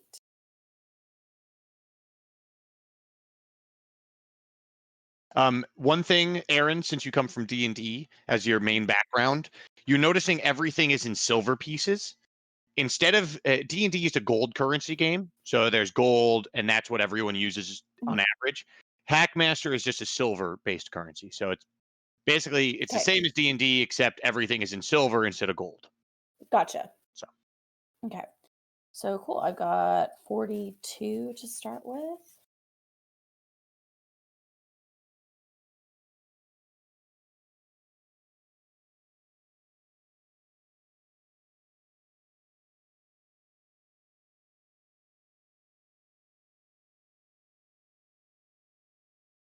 All right. Any questions on anything at this point? I got one, I think, for the barbarian feature I have here, which says that I have. Oh gosh, where is it? It's in some of this mess, I think. I had some bonus to. Oh no, I'm sorry. This was for the axe, actually. Yep. I can ignore 2DR versus heavy armor. Yes. So is that only when the opposing creature has heavy armor or has 5 plus DR? That is correct. So Okay. if you make your attack and it's against if it's against heavy armor, it automatically applies. And if you make the attack, basically what I would do is I'm working on I'm thinking about adding something to the character sheet where it'll say like you can have an on hit effect, and so when Yeah. you do roll damage, it'll just say that automatically. For Makes now, sense. if we're fighting a monster that you suspect has heavy armor or heavy damage reduction, just let me know, and it's plus 2 damage against creatures that have heavy armor. Okay. So battle axe is pretty cool. If anyone has any questions on setting up your weapons, once you've set up your weapons, just let me know. I'll take a peek at it. Probably between this week and next week, I'll be checking out everything, and I'll do little audits, and maybe I'll let you know and ask like, "Hey, is this what you intended?" So I'll check in on everything. Just long, complicated process. I even make mistakes when creating characters. No sweat. I am going to spend and get that The inheritance. short bow. All right. And I guess to clarify what I've done, I have purchased Phalanx Fighting and a whole bunch of skills. Okay. I have all the specializations for Battle Axe. I've bought 2 axes, my armor, a small shield, and then some clothes so that I can have something to wear. Do you have how many build points do you have left? 0. I've spent all of them. Did you get any? And I spent talents? 3 trying to get hunting. Do you have a ranged weapon? That's the big question. No, and I even have a quirk where I have a penalty to using ranged weapons. Hunting is more effective when you have a ranged weapon. Just letting you know. I will. I'm no good at hunting anyway. Well, maybe that's why you're bad at hunting. You keep trying to stab them with your battle axe. Let's see. I'll probably go over it. Like, Nervous Tick is only a -1 penalty to attack. It's not the worst, but I don't think I was ever gonna have the money for like a bow, which is the bigger thing. So I guess maybe I have like a javelin or 2. Let's take a look at what my options are for cheap ranged weapons. Yeah, the cheapest is going to be a sling is 1 copper piece. A javelin is 6 copper pieces per. Mhm. Throwing knives are silver pieces. Throwing axes are 3 silver pieces. Probably javelin. Javelin or a sling is going to be Yeah, the I think I cheapest. still love the javelin, especially because you get to add your strength to it. How many coppers were per silver right now? 10 copper to a silver. Okay, so I have 30. I could get up to 5 of them. How about I spend all my money? There you go. And make sure you have a quiver for them as well. That's the one thing. Oh, how much is Um, quiver? That's the dangerous spot. A quiver is, I forgot this is I searchable. guess the lawn has been has just been carrying them like on his back or something. A javelin quiver is 6 copper pieces. So for the cost of 1 javelin, so you could have, and actually that's perfect because you said you could buy 5 Mhm. javelins. Yeah, So perfect. a javelin quiver holds 4 javelins. So for the cost of 5 javelins, you have a javelin quiver and 4 javelins. Excellent. All right. So sounds like your character is done. Do you have Think a so, name yeah. for him yet? Him, her, them, whatever I you want. do not just yet. I ought to come up with them. I'm terrible at that. All right. I So needed a to be like name monosyllabic for sure. and an actor that you would have play this character once. Well, but you hold off on that for now. Yeah. When everyone's kind of towards that, then we'll describe that. But just so you're thinking about which actor you want to play, you're gonna have play your character. Now we're down What's to the strength Theta bonus? Dennis. Yeah. What's your question? What's the strength bonus? Like For when for ranged combat profiles, yep. So like it's a strength bonus, yes or no? What is that that's exactly? only if you have a thrown weapon like a javelin or a throwing axe or a throwing knife, then you can add your strength bonus to damage. But if you have like Okay. a bow or a short a bow of some kind, crossbow, longbow, short bow, then those don't apply your strength to damage. Okay. And do you have to pick size, like your target size? So that right there will help. So that'll choose that you'll add that when you're actually targeting someone. So if you'll notice, it says at the right, it's got gray is adjusted ranges. So each of your ranges, when you're targeting something that's really large, everything counts as closer for your range penalties. And if you're targeting something smaller, they count as being farther away for being harder to hit. Okay. So that'll be once you have like your whole ranges in. So you don't have to have that effect set up now, but Okay. when you're going to attack something, uh, that'll help us all out. All right. That's a relatively new feature as well. So, what weapon are you thinking of using for ranged weapons there, Dennis? I'm just gonna use a short bow right now because that's all I can afford. Yeah. So I'm gonna use the short bow, and then I'm gonna get a quiver. And you have to buy the arrows too, right? Yep, and the prices are for every 10 arrows. For every 10 arrows. Okay. And what were you Right. thinking for melee weapon? A warhammer, Cool. A great one or a regular one? a great one. Awesome. Hmm. Aaron, what are we thinking over Yes. there? I've got a short bow. I bought a quiver, a 20 arrow quiver. And then I bought I guess you have to buy the arrows by the dozen. So I bought Yes. okay. Well then I guess I just went ahead and bought arrows and I guess I don't know. The others will have to just I don't know. They're set at 10. Is it? I thought it said in a dozen on here. I'm Yeah, looking but at the cheat sheet oh, and it says arrow short bow 8 copper pieces for a dozen.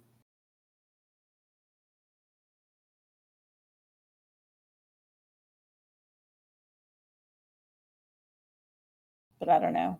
It couldn't be. My hand is holding a sandwich. Who could possibly type while holding a sandwich?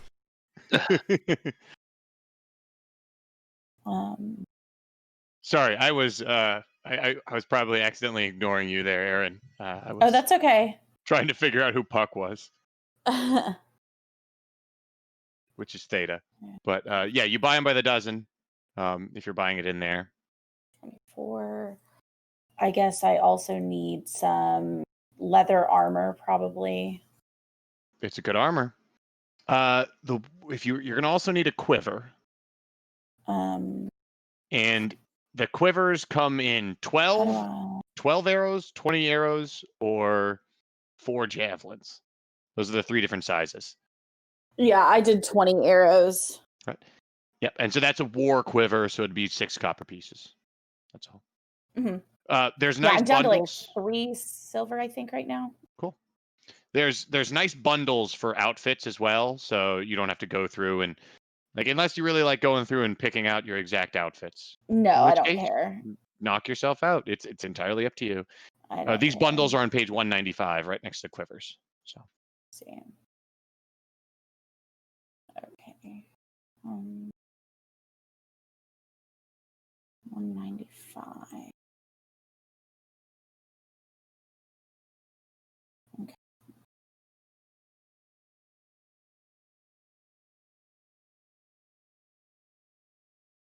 is Puck all statted out there, Theta? I think so. Awesome, exciting. I don't know that I'm missing anything. But then again, Uh, I wouldn't know if I was. Are you wearing any armor? No. So then you'll have a -1 initiative modifier under armor. So that's the only thing I saw. Well, I mean, I think I already have something that increases my initiative anyway. Yeah, you have initiative dice lower from being a pixie fairy.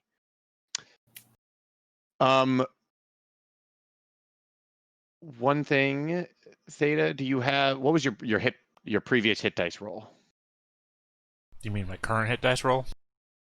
Yeah, My yes. previous one was like 30 something because it was for a different character. What was your hit point roll? Looks like a 1. Yep. All right, so I just put that in there. Funny, That so was the did only I. other thing. Since I don't see you editing my sheet.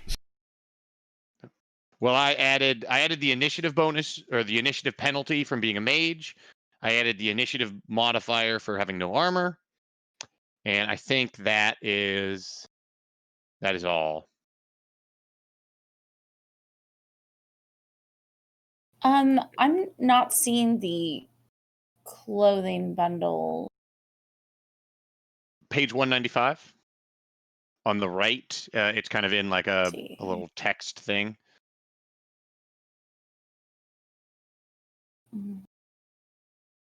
Okay, I see clothing, and It's PDF. Your PDF might be page 197. okay, Depending on what you're using, if it counts the cover sheet. It's got load-bearing equipment, tools, and outfitting bundles. You know, if I was a smart person, I would have just said that the mother tree was somewhere where we were, instead of throwing a dart at the map. But yeah, that's what I was thinking. we do what we do, right? Since a lot of my bonuses come from being somewhere near the mother tree, literally in like a 5 to 10 mile radius. Well, luckily you're only within 180 feet, so you're right next to it. Thank God maps work that way.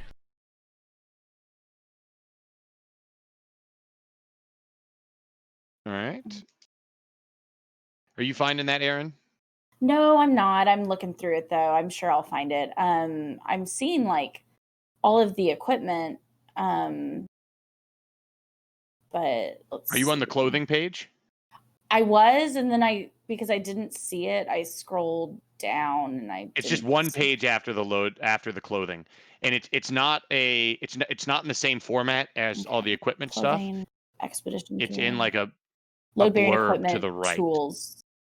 Ah, there we go. Yeah. Okay. Look to the right. Yep. I see now. Okay, great. All right. Dennis, how's everything going? Good. I'm just kind of finalizing my weapons and my armor. So light armor, that's like just like thick robes, right? I could do that. Light armor is thick robes, padded leather armor, and I think studded leather is medium.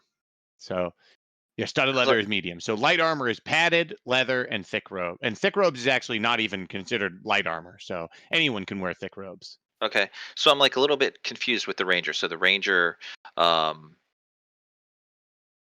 so he can wear light armor, and he won't take any penalties. So you'll have the natural penalties from uh, you'll have the natural penalties to stealthy skills, just like anyone wearing armor, regardless of class. Hmm. But as the ranger, you have this fatigue factor bonus where you can fight better in lighter armors. So in lighter armors, you'll get fatigued less. You can still wear medium armor and still get fatigued less. Okay, With heavy armor, it's all out the door. There's no bonus there. right. So no. So would it be in my best interest to wear like leather armor? I would say yes, just What do you because then think? you have that more damage reduction. Okay. And the only penalty you're taking by having you're not taking really any penalties for wearing leather armor. Like because Okay. you're not a mage, so you're not going to have any penalties to casting. So Hmm. I would say All yeah, right. take heavier light armor if you can. Because I took a buckler. Yeah. Yeah. I mean, you think that would make sense too if I use the warhammer. Yeah, it would make sense to have your buckler on one arm, and then when you fight in melee, you pull out your warhammer. But aside from that, you Mhm. you shoot with a bow. Yeah.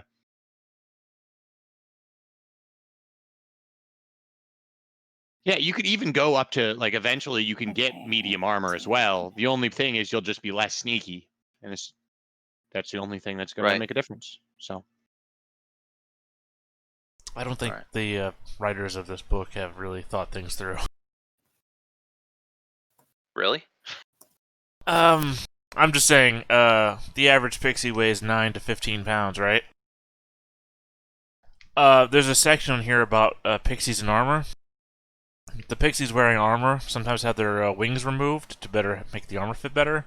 And it says, such creatures rely on butterfly or moth mounts. You know, those moths that carry 7 to 15 pounds.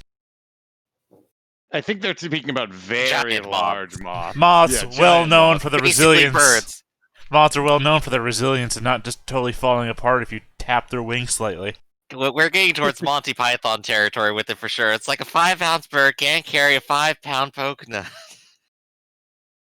I think they Maybe if I had planned a bit for of extra twine for the Pixie pixie. Fairy. Yeah, I think they planned to have extra Pixie Fairy expansions, but they've never really got into it. It was It a was a real really hard big call thing for in the fourth edition. Hackmaster game, right? The game of Pixie murder Fairies were and really player big. death. Behold our Pixie expansions. We're rolling them out, guys. Pixies and fairies, all you could see. They I were a think they really talked. big thing in the fourth edition, and like a lot of people played them. And there were several books about them, about just Pixie Fairies. I'm just Like saying, this you could play like game, a leprechaun, this game Pixie Fairy. titled, this game titled about, bloodlust and kill frenzies, and let's play Pixie Fairies. Come on, You are a guys. Pixie Fairy with a hack frenzy, so I'm just imagining Hell's Angels Um, gathering around to play Hackmaster and play Pixie Fairies. I think there was a bunch of stuff in the hack journal too. yeah. In fourth edition about pixie fairies. Ooh, are you reading hack journals, Dennis? Well, here and there, you know. There aren't any. There aren't that many for fifth edition though. I That's think I true. saw like one or two, but there's like a bunch for fourth. I'm just trying to get any kind of edge I can. You know what I'm saying? I like it. I'm all about that. Sorry, Aaron. Getting an edge. What'd you say there, Aaron? Your mic. I was going to ask about. I was thinking about taking. Is it not working again? No, you're doing that thing that Eli always did before, where you're not talking in sync with your voice. It's weird. I never did that. I refuse to believe it. I'm sorry. What'd you say, Clint Eastwood? What? Oh, now we're not hearing anything from your mic at all, Aaron. You might have to do the whole unplug, replug.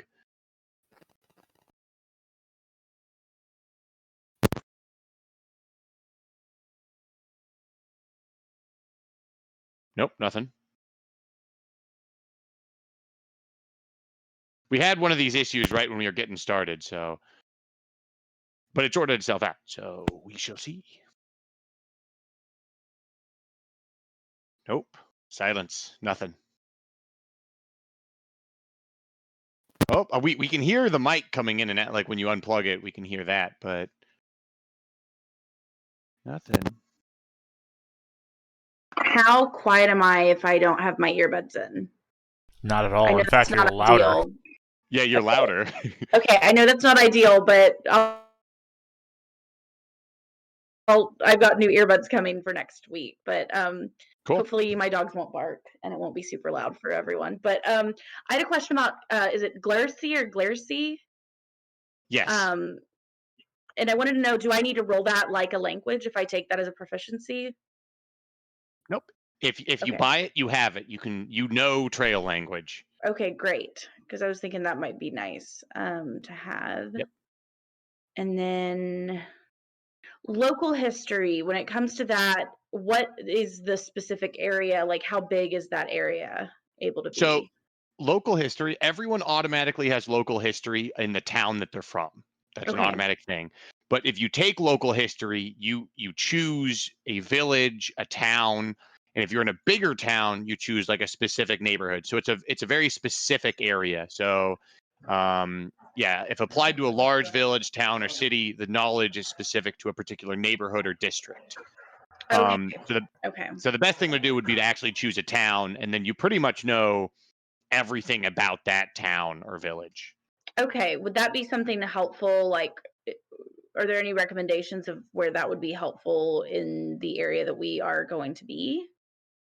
Yeah, so this is the world map we're looking at here. Mm-hmm. Here is the local map in which they are playing, like where most Okay. of their adventures have been in the jungle, where there's not a lot of local knowledge, Okay. unless you're specifically in Anavim.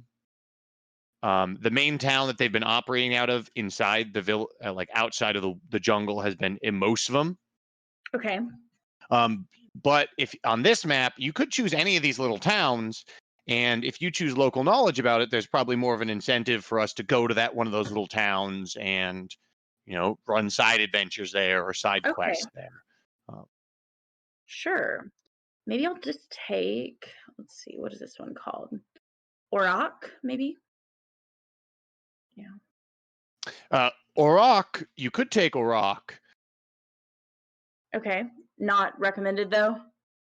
Well, the players, you would probably have a lot of local knowledge about it, but the players have been to Auroch, Okay. and Auroch, right? You're looking at this one right here, right? Yes. Yep. That town has been like the village has packed up and moved somewhere else or okay. died, or the players thought that the entire town was captured by lizard men. To be fair, you're using a plural of players. I think only Thalon knows anything about that anymore. All the other people are Thalon's gone. the only one. Yup. I know So about the baby I buried. If you did What take, about, what if about you did take Spire? local history there, if you did take local history about there, then you would know. You might even know what happened to the village. So I'll give you that. Okay. But that may not be super helpful if they've already been there. The spire at the very bottom is not actually a town. Oh, That it's is just not. a geological feature. There is just an enormous rock spire that Okay. they were told to check out. Gotcha. So Okay. What about Stirat? you could do that as well. You could know about that village. Okay. I don't And know. like, yeah. I'm No, not, that would be perfect. If Okay, if that'd you be said good. you were from the Vovan jungle, you Right. could have like this is one of the villages you could have visited when you're, roaming around or doing whatever elves do, frolicking under the moonbeams or Yeah, whatever. exactly. Yeah. Okay, cool. Well then I will take that. Let's see. 17. Okay. I'm almost done. I have like some more build points to do, but Yeah. Not a whole lot. And I've got all those charisma ones. Oof. Sorry, I'm very slow. This is your first time doing it. It's a complicated rule set. It's totally fine. Okay. Yeah, you're fine. I'm slow, and I've done this like 6 times. So Okay. but still, I'm impressed you've been reading hack journals. That's exciting. you have no idea. I've got so many things I read, because I just really want to try to get it. I feel like I'm not getting this. Like even though we're like Theta can like rattle stuff off, and I'm like, ugh, I'm not there. Can I? So, for I instance, feel like you guys can. I automatically, as a rogue, got disguise, but I had to take it as intelligence because of that was my lower score. If Yes. I buy it with like half using my new charisma build points, can I roll that again with charisma? It would still be intelligence. Okay, I see. Okay. Yeah, it's I always the think you lower. can. I think you can spend additional build points to make it be the other stat, but I'm trying to Okay. find out. I could have just been. I could be talking out my ass. Yeah, I've not seen that. 4 characters. Way to bring it up now, Eli. Yeah, I don't think you can. Hey Okay, guys, so you guys could have been amazing at everything. So it'd be better if I take something that is only charisma or is like looks and charisma. Yeah, you would Something get the that you're better good at. benefit out of that. Yes, that's Gotcha. correct. Okay, cool. So I'll take. I do appreciate that our first couple of parties were all ugly as sin, and now we've all rolled up like high looks, high charisma people. Then I'll probably take distraction. That's a good one to have, I feel like. Yeah, the distraction's a good one. That's one you can actually use in combat. So there's fast talking and distraction, and fast talking is for out of combat, I believe, and distraction is for in combat. And so, like fast talking, you can distract someone, and then while your other Okay. person is sneaking in, and with distraction, you can just be like, "Look at me, I'm so distracting," and it'll actually delay all the enemy's actions by a certain number of seconds. Gotcha. So since that is only one build point, that needs to come out of my regular build points, not my charisma ones. No, distraction is charisma, so Is you that can just spend it all from your charisma it pool. is? Oh, great. Okay. It Cool. only comes out of Okay. your regular pool if it's charisma and something else. I see. Okay. So Yeah. then um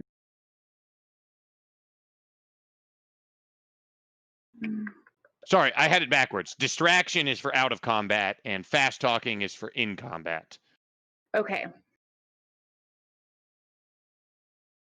I may as well just take all these charisma skills, I feel like, right? Yeah, you might as well. And remember, the ones that don't have check marks next to it Mhm. I need to are write in. non-universal. So it might be beneficial if there is some that are non-universal.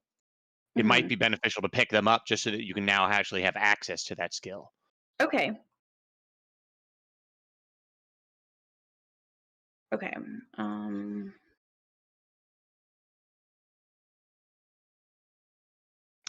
Dennis, Yeah. you were saying you're reading the hack journals. If you'd like Yeah. to read any of the zealots guides or the spell slingers, which are like Yeah. expansions for clerics and expansions for mages, if you'd like Yeah. to read any of those, let me know and I can loan you some, and you can read Well, that's those as awesome. well if you just want more things to read up about the Yeah. game. So Yeah. I don't even think I'm ready to take on a cleric or a Mhm. mage yet. So, Have you not looked at the Zealots guides yet? I haven't. There's like 7 of them. Oh my yeah, god. Oh, each one Yeah. has like a neutral religion, a good religion, and an evil religion in it, and then a whole bunch of spell listings and whatnot. Wow. Yeah, it's Yeah, one of them's overwhelming got a how bunch of much cool information. weapons. that's where Joe Yeah. came from. Joe was the punchy one. I can't remember. All of a sudden, the Power Master. Yep. Yeah. That comes from the book. I didn't make up the Power Master. That's one of his names. It's like, oh That's god, cool. this is the Ultimate Warrior wrapped up in a D&D game. Yeah, I it's liked it. perfect. Yeah. The I see Invigorator. someone chose a name. Is Riverwalker you, Griffin? That is correct. All right. Did I've also Riverwalker have any chosen this. inspiration? Nope. He's just good at swimming. All right. Common folk, you're just named for whatever you're good at. John, well, to distinguish you from John, you're John the Ugly. Congratulations. To be fair, he's not River Swimmer. He's River Walker. Yep. So that's what I was wondering. I thought you were going for. I'm wondering if this is the Jesus character we're talking about. You know, you are walking on water. Someone had to do it. As a child, I managed to walk on the river for 2 steps. There may or may not have been a rock passing by, but There are tales about him as a child in wine. drinking he way had too loving much. parents. He Everyone loving had way parents. too much wine, and then they swear I did something. That or he was a I whiner, don't remember something like that. perfectly. Watch as he turns one loaf of bread into none. Whoa. It's a trick only I may perform. Give me your bread. I'm hungry. I've also chosen to be from this small little village all the way up here in the very top right. Ah, Pozhezmish. Yes. And I have just chosen to leave. Fair enough. You know, given It is on a my river too, so it makes sense that you were the river walker. given my very Yeah. short lifespan, the fact that I'm traveling across everything is a very stupid idea. Well, your lifespan is within is like 12 years, right? 9 to 15, and with the possibility of reincarnation if I'm returned to the mother tree, which means stay near the mother tree. So what I'm gonna do is travel all the way across the world. Hey, it's a fun adventure.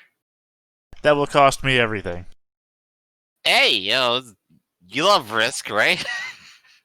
Yeah, we should Aaron, play it don't sometime. feel like you can just interrupt him. Don't worry. Okay, I'm sorry, I didn't want to. Can I buy a skill more than once? Yes, as many times as you have build points. It just costs the same amount of money. It's not like increasing or whatever. Yep. Yeah, The it just- only thing that diminishes is as you get higher level, the dice is different. Right. Okay. So it's better to buy as many as I want now because I'm at first level. No, as the skill level increases. Like once you get past 25, it goes down to a D8 penetrating. Oh, I see. Etc. Okay, so I just want to kind of do the ones that are lower. Yeah. Great. Okay, we'll try. Although that doesn't mean anything either. I was trying to get animal empathy up to 30, and I kept rolling 2s and 1s on a D12 penetrating. With a great investment of time. I can teach a house dog how to do a trick. Squirrels, man, squirrels. At Squirrels. below fifth level, you can't have a skill you can't buy a skill and have it increase above advanced level. Mhm. So you can't get what's above advanced? a 75. Okay. So your number could go above 75, but you're not officially an expert until you've trained with someone that can impart that expert level knowledge on you. So You'll never be it's an very advanced difficult speaker to of your get own above language. 75.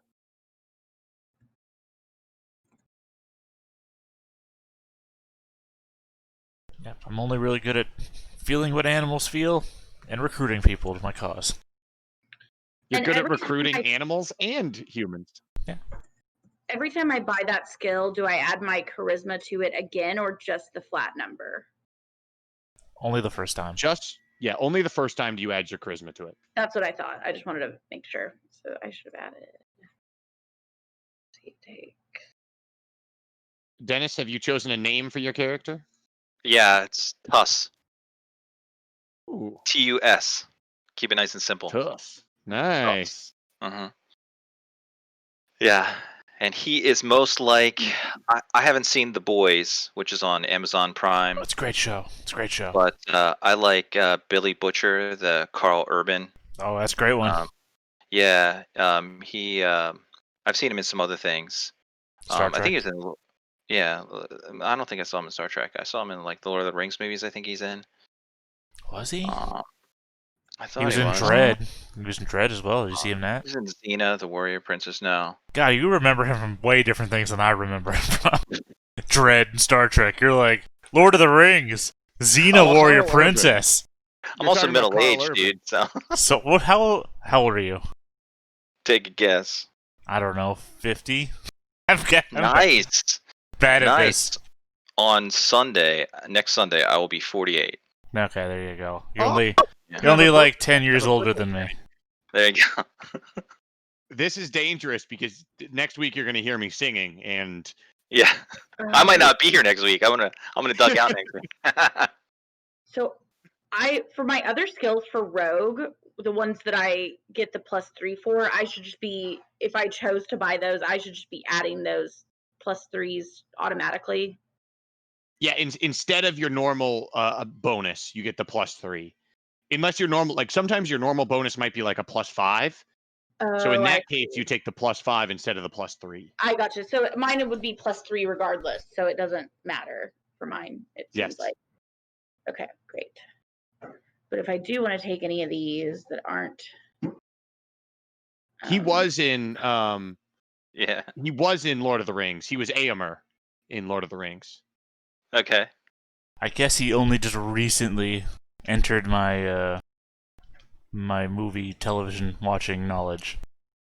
Then again, Yeah, I didn't pay attention to anybody that was on Xena Warrior Princess other than like Ares, Xena, and Gabrielle. He was in Hercules. He was in Yeah, I guess He's in a lot based of on stuff. picture alone, he played Icarus. I got no idea who this is supposed to be. I thought he was from Angel. He was Julius Caesar, Caesar, and Cupid. Cupid, okay. Icarus, Cupid, I guess it's kind of the same. Yeah. Let me see if what I else? can find a Yeah, picture he of played him Bones from. on Star Trek. Yeah, Judge Dredd. that's what I Ian said. Dredd. He played Vaco in Riddick. The original one, or In both Blindsided and just the movie called Just Riddick, just in 2013. Riddick. right? I was thinking Chronicles of Rick. No, I mean not Chronicles of Rick. Was it Pitch Black? Yeah, that's one of them. Yeah, the first one. I was like, he wasn't in that. Yeah, he wasn't in that one. He was in some other movies, but none that I've actually seen. Like Pete's Dragon, whatever. He was in He was Thor in Pete's Ragnarok. Dragon. Wait. Which Pete's Dragon? The good one or the shit one? Which one was done in That's 2006? right. The shit one. That was the shit one. So he was in the shit one. I remember Pete's Dragon as the original cartoon and real people movie. Yeah, Yeah. I remember seeing the cartoon. That's where I remember him from. Thor Ragnarok. There you go. Yeah, he was Scourge. Great name for a low-key character. Oh yeah. I got all the weapons from, Thor and everything like that. But here's an AK-47. I just Yeah, been and he's just- hauling stuff from Earth.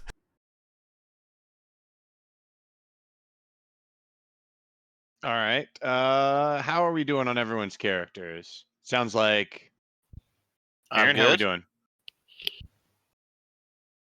I'm pretty close to being done. I've Okay. got just a couple more and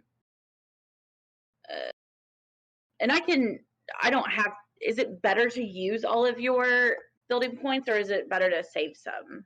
How many do you have? I have 3 regular building points and I have 8 that I could use on charisma skills, but most of my charisma skills are like, not all of them, but a good chunk are above 25 already. So I don't want to use those. I would spend all the charisma ones. And it's okay to be over 25. In fact, it's better to be, as high as you can get. Right, but You're just going to be rolling a D8 now instead of a D12. gotcha. Well, I'll go ahead and do the ones that are under 25 at least. Okay. With the 3 build points, every time you level up, you'll get 15. So, and a lot of talents are worth 20 build points. So a good amount to save on your regular pool is 5. Okay. If you're under that, I mean, if there's anything you're trying to save up for, maybe save them. but if you Okay. have things to spend it on, you could get another entirely different skill. Mm. And remember, all these skills can be useful. Some of them might seem strange, but there's definitely circumstances when you could use like carpentry or mining or religion or riddling, torture even. Mhm. So we've got what is it? I almost said Tug. No, it's a Tuss. It's Tuss, played by Carl Urban.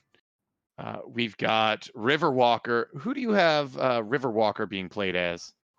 Well, I'm short, I'm incredibly light, and I'm ambivalent. I think there's only one choice, and it's going to have to be Keanu Reeves. With a spray on six pack. Is Keanu Reeves short? I don't really know these things. I don't know, but this character definitely better fits that build. So he's a short Keanu Reeves. It looks like Keanu Reeves is 6'1", but it's Phil. They It's got by a the couple of filming inches, but there's shenanigans. basically like zero body fat on this character. Keanu Reeves from any specific movie, or just Keanu Reeves in general? Definitely the Matrix, because Okay. that's the energy that this character has. His energy is whoa. Does he know kung fu? That's his energy. I know how to split my enemies apart with a battle axe. I think with the proper training regimen. Just All right. completely flat the whole time. I think that's what this character is gonna be. Turn around, just doing air guitars. Okay. I've got 3 build points left, and I've used all my charisma ones. Okay. Yeah, sometimes it's good to save those. Yeah, I might just save them because there's just not any skills. Like the ones that I would maybe want are more than I have right now. So. Well, I mean, even then, because the amount of build points you'll get from leveling up, whenever that eventually happens, is probably might not be enough to get like talents or anything you might be looking at. Yeah. Because some of those are like 30 plus, and you're getting like 15 for a level. Okay. So I think that's you're done. about it for me. I think I'm done. I didn't add already though how my like leather and armor and weapons and stuff works, and then I think that's all I need to do. All right. So I mean, I can help you with that too. Sure. If you can feel like you add it as best you think you can, and then I'll come and fiddle with it. I fiddle with everyone's. Don't worry. It's like Yeah, please do. I added my leather armor, but I didn't add any of like the speed and defense and damage stuff. yeah, no worries. I can totally help you with that. Yeah. In order to let me help you, what is your character's name? What is her name? And then put it at the top as well, so that I see Right. which one is being used. Her name is, she's an elf. I don't know, something flowery.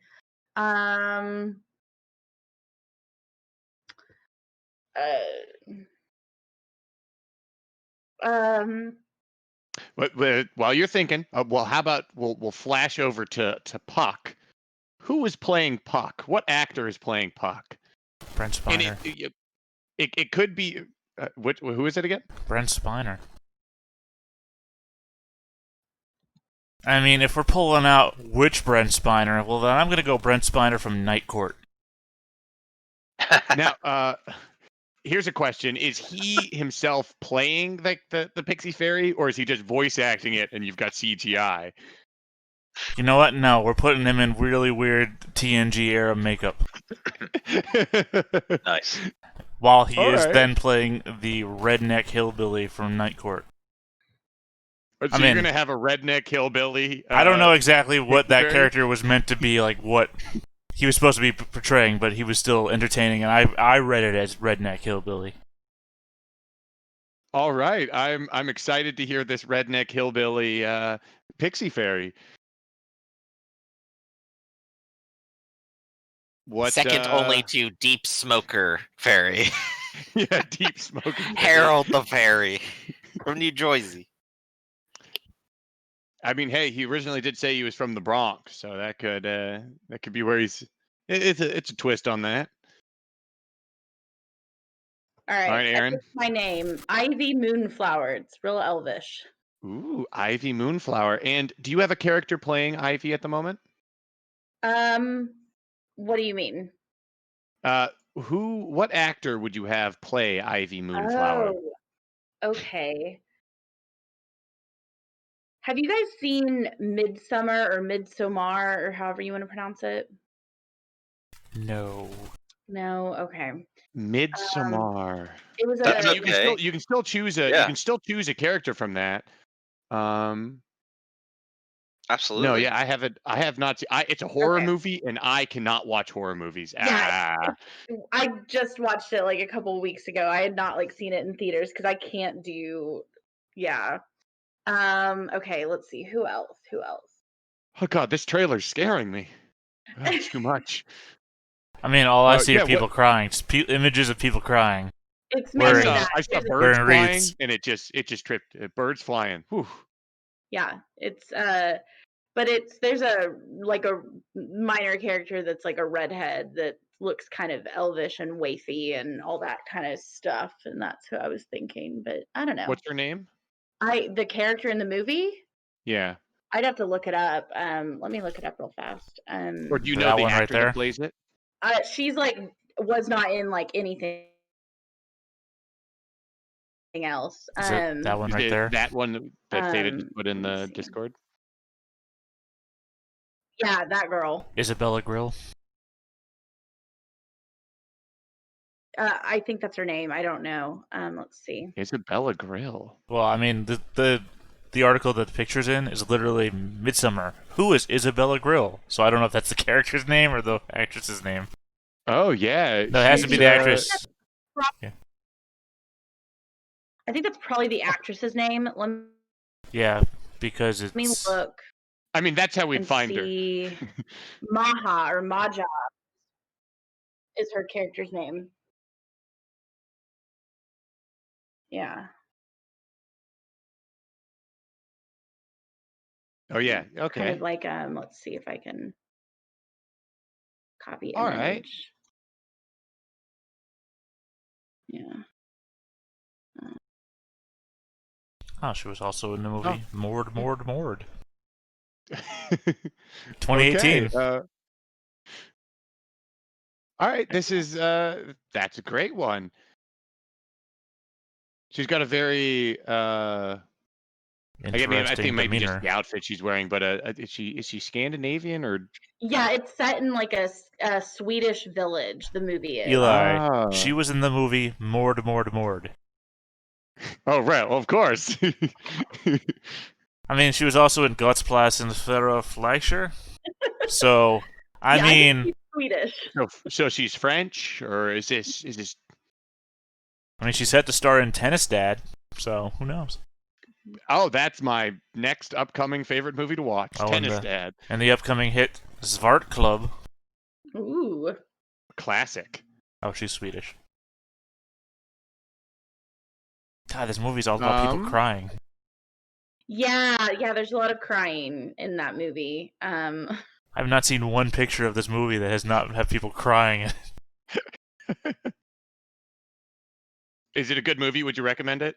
I liked it, but it's a lot of like psychological horror though, and like people. If y'all have seen Hereditary, it's the same director that did Hereditary, which I actually never saw, but my boyfriend or my fiance did. We just got engaged 2 days ago. So still a new thing.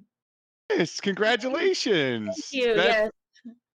That's awesome. Right after watching Hereditary. Yeah. It's right after we did our Hackmaster like little intro. So I mean, It was like all that you can say afternoon. Yeah. is since you've joined the show, it's only good things have happened to you. That's So right. you're welcome. It's the power of Hackmaster. Yeah. So I added some of your I added your short bow information. Did you buy any talents or specializations with your short bow? I bought both crack shot and greased lightning with my All right, short bow. So those will go under talents. So if you'll notice, there's now a 1 under your talent and a -1 under your speed. So that's where those have gone. See. And a -1 is actually good because you want to be attacking faster. You want your speed to go Okay. down. And did you have any melee weapons? I have a dagger. All right, so I'll add in that real quick. Great.